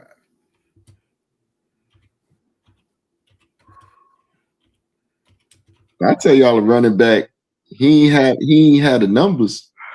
But as far as an athlete, What if about he had Bo the numbers, if he had the numbers, he'd be in the Jackson? top He ain't 5. played long enough. Huh? I said Bo Jackson ain't played long, and they can't put him in there. Nah. Yeah, but I'm talking about Gail Sayers. Well, he was not. He was nice. I don't know if he played long enough though. Now that's what I'm saying. He ain't played long. He ain't had the numbers. To be in front of Emmett. I put him in front of Emmy right now. What If you about talking Earl? about What about talent, like Earl? if you Earl talking Campbell? about talent, if we just going off strictly talent, he in front of Emmett. Now you putting Emmett out of the top 10 if you're talking about strictly talent. But if we go by strictly talent, Emmett probably out the top 30. Earl, listen, because you still got Earl Campbell, Yeah. Curtis Martin. See, I didn't know if I was supposed to say Curtis Martin out loud. Ah, fuck that. Yeah, you gotta say him out loud, man. Shit, because listen, I get what you're saying. It's kind of hard. I don't know if I would put Emmett outside my top 10. Ain't nobody named the dude that's in the top 5 in rushing yards right now to this day, top 5 all time. Hold on, ain't nobody saying them. Cause like with Emmett, like a lot of times, it's almost like them boxers, right? We love Roy Jones. Hold on, just hear me out. We love Roy Jones so much when Roy Jones was Roy that we forget them last 5 fights when niggas was lining up to beat Roy Jones' fucking ass. Emmitt Smith looked like he couldn't play football no more in Arizona. He was just chasing a rushing title, my nigga. Let's not forget that happened. But everybody chased the rushing title. Hold on. But you can't ask me to look at your career and then act like that didn't happen. I got a name for you. Frank Gore. Frank Gore. That's what I was going to name. I was just waiting to see. That's what I was going to name. Right next to each other. They might be like right next to each other. Who, him and Emmett? Yeah, they might be like right next to each other. Is what Jerome Bettis make your top 10? No. I know. I just said it because when you talk about yards, he gonna be in the top. I think he top 10 when you talk about yards. Yeah, he is. He got a lot of yards. He got a lot of yards. He definitely got a lot of yards. What you got Roger Craig at? 25. He down there. Shoot, Derrick Henry. Yeah, because he didn't have a lot of years. But hold on. I don't think I heard where you had Marshall Faulk at. I brought him up. He said top 10. Right at like 7. Right shit, at like, Tony Dorsett. Tony Dorsett go before Roger Craig. Yeah. They about the same. Where did you have Eric Dickerson at? Who? Eric Dickerson. Where you have him at? He 5. You had him at 5? Okay. No, 6. I had OJ Simpson at 5. No, Marcus Allen. Top 10, maybe 9-ish. Man, you got a whole lot. You got too many people you keep saying in the top. You gotta bump out that joint now, yo. You named. You said Adrian Peterson, Jim Brown. Adrian Peterson, Jim Brown, OJ. You had Barry Sanders. I'm gonna go how you Walter Payton. This how he said it in the world. He said Adrian Peterson, Jim Brown, Walter Payton, Barry Sanders, OJ, Dickerson. Then he just said Marshall Faulk. Who you just said? Marcus Allen. You still got 2 left. You had somebody else in the top 10 though. You had Emmett at 11. You said Frank Gore and Emmett was right in the same area. Yeah, and I said Emmett right outside. So if you want to put Frank Gore at 10 or 12, I ain't mad. You still got 2 slots in your 10. You said Curtis Martin that make 9, so you still got one other slot.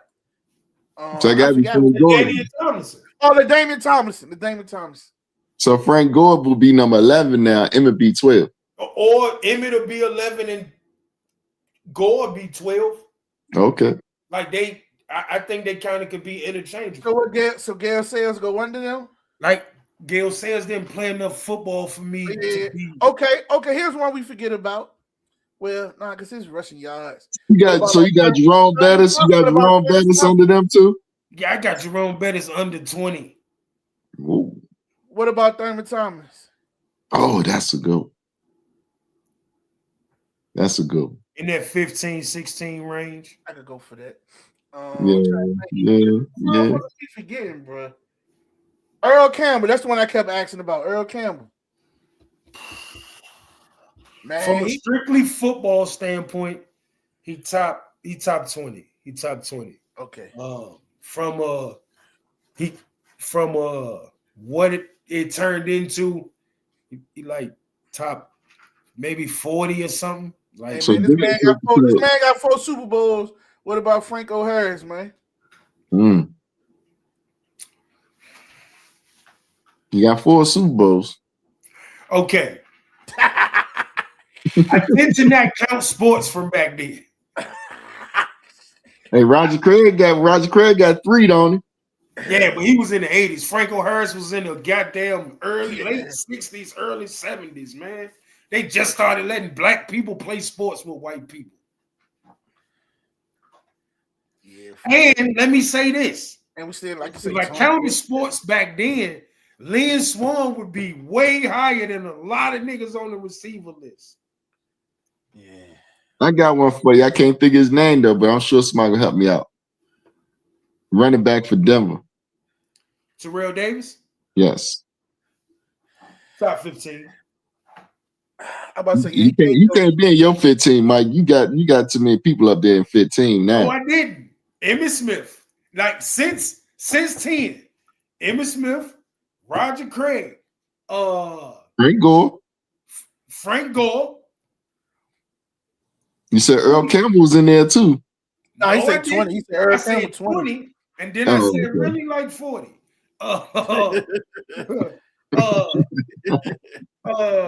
Terrell Davis, and I don't even know if we got a number 15 yet.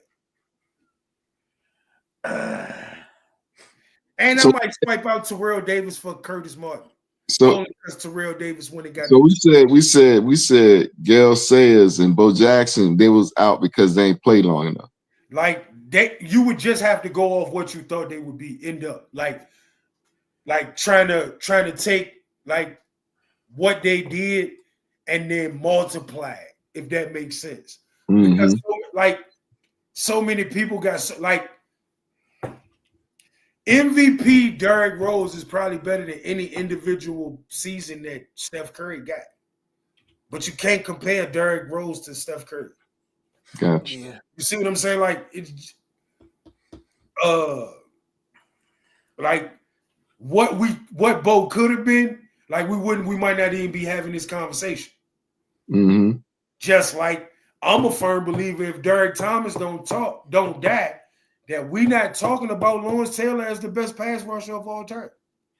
Oh, I got one for you, man. And I don't forgot Bird ain't put him. Well, what about the rig, man? John Riggins, man. Man, that man. I was gonna name him, but I already knew what Mike was gonna say. I already knew what Mike was gonna say. He in the top 50. He gonna put him like 45, 49. Oh, no. I got somebody. He was a beast, man. Clinton Portis. Nope. Sean Alexander. Oh, yeah. Because we still 1 through 15, we still squeezing names in and out. Do we make the 15? You could probably make an argument to try to get him in the top 20, but I would probably put him maybe top 25. You could probably make an argument because they did make that Super Bowl run with him. What about Marshawn Lynch? Yeah. What about Derrick Henry right now? Marshawn Lynch might be number 15. What about Derrick Henry right now? Christian McCaffrey. McCaffrey, 20s, 30s. It's kind of hard for me to say people who still playing. I got a scat back that was pretty nice. What was the boy for Tennessee? Chris Henry or something like that? Short, too short. He's short like Bo and them. Come on, Chris Johnson. Chris Johnson. Chris Johnson, yeah. He had a rushing He title had a 1 2,000 year. yard season. No, he got the big. He rushed for the most yards in one season. No, he Yeah. didn't. Yes, he did. Yeah, he did 2020. Wait, 2025 yards. So he rushed for the most yards. Yeah, he had a rushing title 1 season. Cause Adrian Peterson. He don't Adrian have. Peterson. Oh, you said he Hey. won the rushing title. I thought you said he rushed for the most yards of all time in one Oh, season. No, no. That's Eric Yeah, he Dickerson. did. He man. won the rushing title. He had a 2,000. I think he might have had two. He might have had 2,000 yard seasons. the only person to Nope. do that. I was getting to that too. No, I think the only person to do that is Derrick Henry. No, Eric Dickerson. No, I'm about to let Two me 2,000 yard seasons. Yes. I want to say it was Eric Dickerson. Well, he did it back to back or something then, because I just seen something when he said that.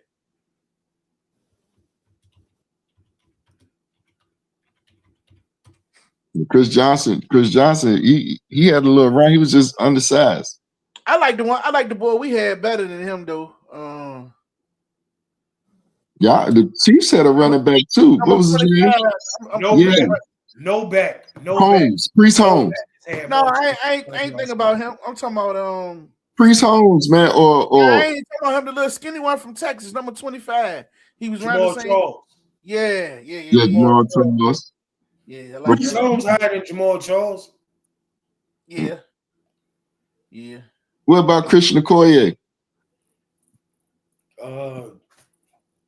He good for some highlights. Yeah, he He down he there. ran some people over a couple times, but yeah, he did like He was know, done after that Atwater hit, yo. What about Jamal Lewis? Oh yeah, Jamal Lewis, yeah. Strong ass 2,000 yard season all the way to a Super Bowl. He kind of died after that though. Yeah. He died after the Super Bowl, definitely. Yeah, he kind of. What about Eddie George, man? Oh shit. Oh shit! I might have to go look at this list again. Yeah, you gotta look at that list again, man. That was a good one right there. That was a good one right there, yo. Yeah, listen. When I'm thinking of Jamal Lewis, I'm thinking, damn, we forgetting about a lot of big backs, man. Yeah. I'm gonna tell you who I thought was gonna be something tough, man. He just went to the coming out of college. You couldn't tell me. Well, here's two dudes I felt fucked up. Lawrence Phillips fucked himself up one, but coming out of college, I thought Napoleon Kaufman was gonna be something special, man. Yeah. He was tough. That was my dude. He took that motherfucking pill, man. Yeah. But Lawrence Phillips is a good one though. He just had the mental problems, man. That bitch was crazy, man. Yeah, it was crazy. He was a workhorse. And he is a product of not making people deal with consequences of their actions. Yeah. He just kept getting slaps on the wrist because he was good at playing football. And they kept trying to overlook it like, well, maybe next time he won't be like this. Hey, I think my boy would have been crazy too, man. He's a prime example of people fucked them over. Marcus Dupree. Yeah. Like he was crazy. I'm gonna tell you my biggest disappointment in NFL running back history. And I don't care. I hope he watched the show and he be mad. I'm gonna tell you. Antoine Womack. Antoine Womack. For the Patriots to give him a shot and say, go home, get yourself ready to play some football, and for him to come home and just act like what is McGahee treatment? Like that's one of my biggest Yes, disappointments. McGahee did one too. But Womack, coming out of UVA, like he didn't have enough tape. Now he got hurt. He tore that knee up. Yeah. So that knee up. Listen, that shit was crazy. That shit was happening all him, Poindexter. It was a couple of them dudes right at the end of their careers, man. They tore their knees up like a Poindexter got tore up in a bowl game. Yeah. Hey, listen. Can I tell y'all something that's crazy? He was one of the hardest hitting motherfuckers I seen. Can I tell y'all something that's crazy? And fuck. So AP Poindexter brother went to Ferrum with me. He was a senior when I was a freshman. he was supposed to win pro in baseball. I kind of tore his knee up during the tackling drill and hurt him going into his senior year. He won't never the same player. That's a little crazy. Like it won't like, you know what I mean? It was just regular tackling drill, but it messed his knee up. Like he was the preseason All-American at kick returner. He played receiver. Like he was nice, but he really was gonna go play baseball. And he ripped his, like he tore his knee up and he kind of struggled his senior year based off that. And they came off us in the tackle drill together. He's still coaching. Yeah, who else? Somebody else tore this shit up. Yeah, Womack definitely. Well, you know, McGay had tore his up, but he wound up, you know, making it back into the league and shit. Like McGay, shit made niggas believe in miracles. He had Yeah, when you see him get hit in that game, you ain't think he was gonna never play no football. Yeah, that joint almost made me throw up watching that one. Yeah, I still to this day, I probably wouldn't want to see it, but I wanted to see it just to see how bad if it looked like people say. I seen it the second time I did it. I wanted to see how I fucked my shit up that day, man. I still wanted to see that shit when we was over in North. At the flag joint. Yeah, when it folded up. And backwards. I still see it because I was running right behind you when I saw your leg lock up. You talking about we was over there for Willow Oaks Road or something? Yeah. They got all the little hard rolly balls on the field and shit. Yeah, I remember we used to go out there, John Ball. You was right in front of me when you fell. I remember it like it was yesterday. Yeah. Then I fucking like 4 days later getting out the shower. I seen that one. That bitch folded up, and all I can tell everybody is this: my foot, my motherfucking toes was in my thigh. My shit folded up backwards. Nigga, I had to fall back on the floor. I had to take a towel. I'm in the crib dolo. I'm crying like a bitch, biting that bitch, trying to get up off the floor. Yeah. I never forget that shit. Was it the same knee? Same one. Because when I fucked it up the first time at the field, you know, I ended up staying out there. So then when I left, I went to the emergency room the next day. I sat in that bitch like 5 hours and they was bullshitting. So you know me, man, I'm gonna give me some crutches and go home. And you know, so I'm hopping around on it and forgetting my shit really fucked up. You know, so I'm leaning on one leg in the shower and I forget. So you know, you go to lift up to step out, and I stepped on that leg first. And that bitch folded like a motherfucking press. Dang. And that shit so hard. Like them little hard balls you saying there. So all this shit happened. So when I go out my door, I got a big gumball tree. And them shit's full all the way to get to my car. So now I'm trying to hop on one leg to get to the car so I can get to the emergency. Mind you, I'm bleeding like a pig. Cause in my bathroom, my leg joint is a mirror on the wall. I bust that. I done cut my leg all behind the joint and everything. Dang. So I can get to the emergency room. So I can get downtown to get D to get me to the emergency room. Cause I'm like, yo, I really can't make it out the house, but I gotta make it out the house. I ain't calling the paramedics. So yeah, I remember that shit like yesterday. I always say I wonder what the football shit looked like. I just remember D say he heard it. Yeah. Usually when those joints like pop, that shit loud. Yeah. Woo. It's loud, like a gunshot loud. And that's so much tension. When I went to VCU, they was just like, I ended up going there like. So after all this shit, I was supposed to go to the joint anyway. I think I had broke that shit back then, but when I went to VCU years later, that's when they were just telling me everything in that shit had been torn. And then it looked like it was broke. I forgot what the joint. I still got that MRI report. But yeah, boy, that shit.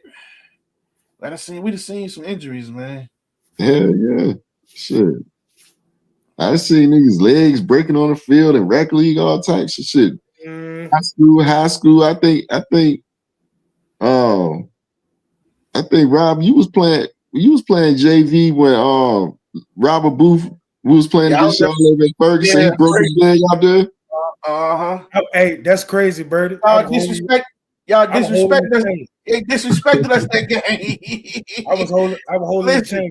I never forget that shit like Jason was trying yesterday. to kill people. Listen. So Yeah, Coach we Knight came out had us that on we came out that joint hot shit, yo.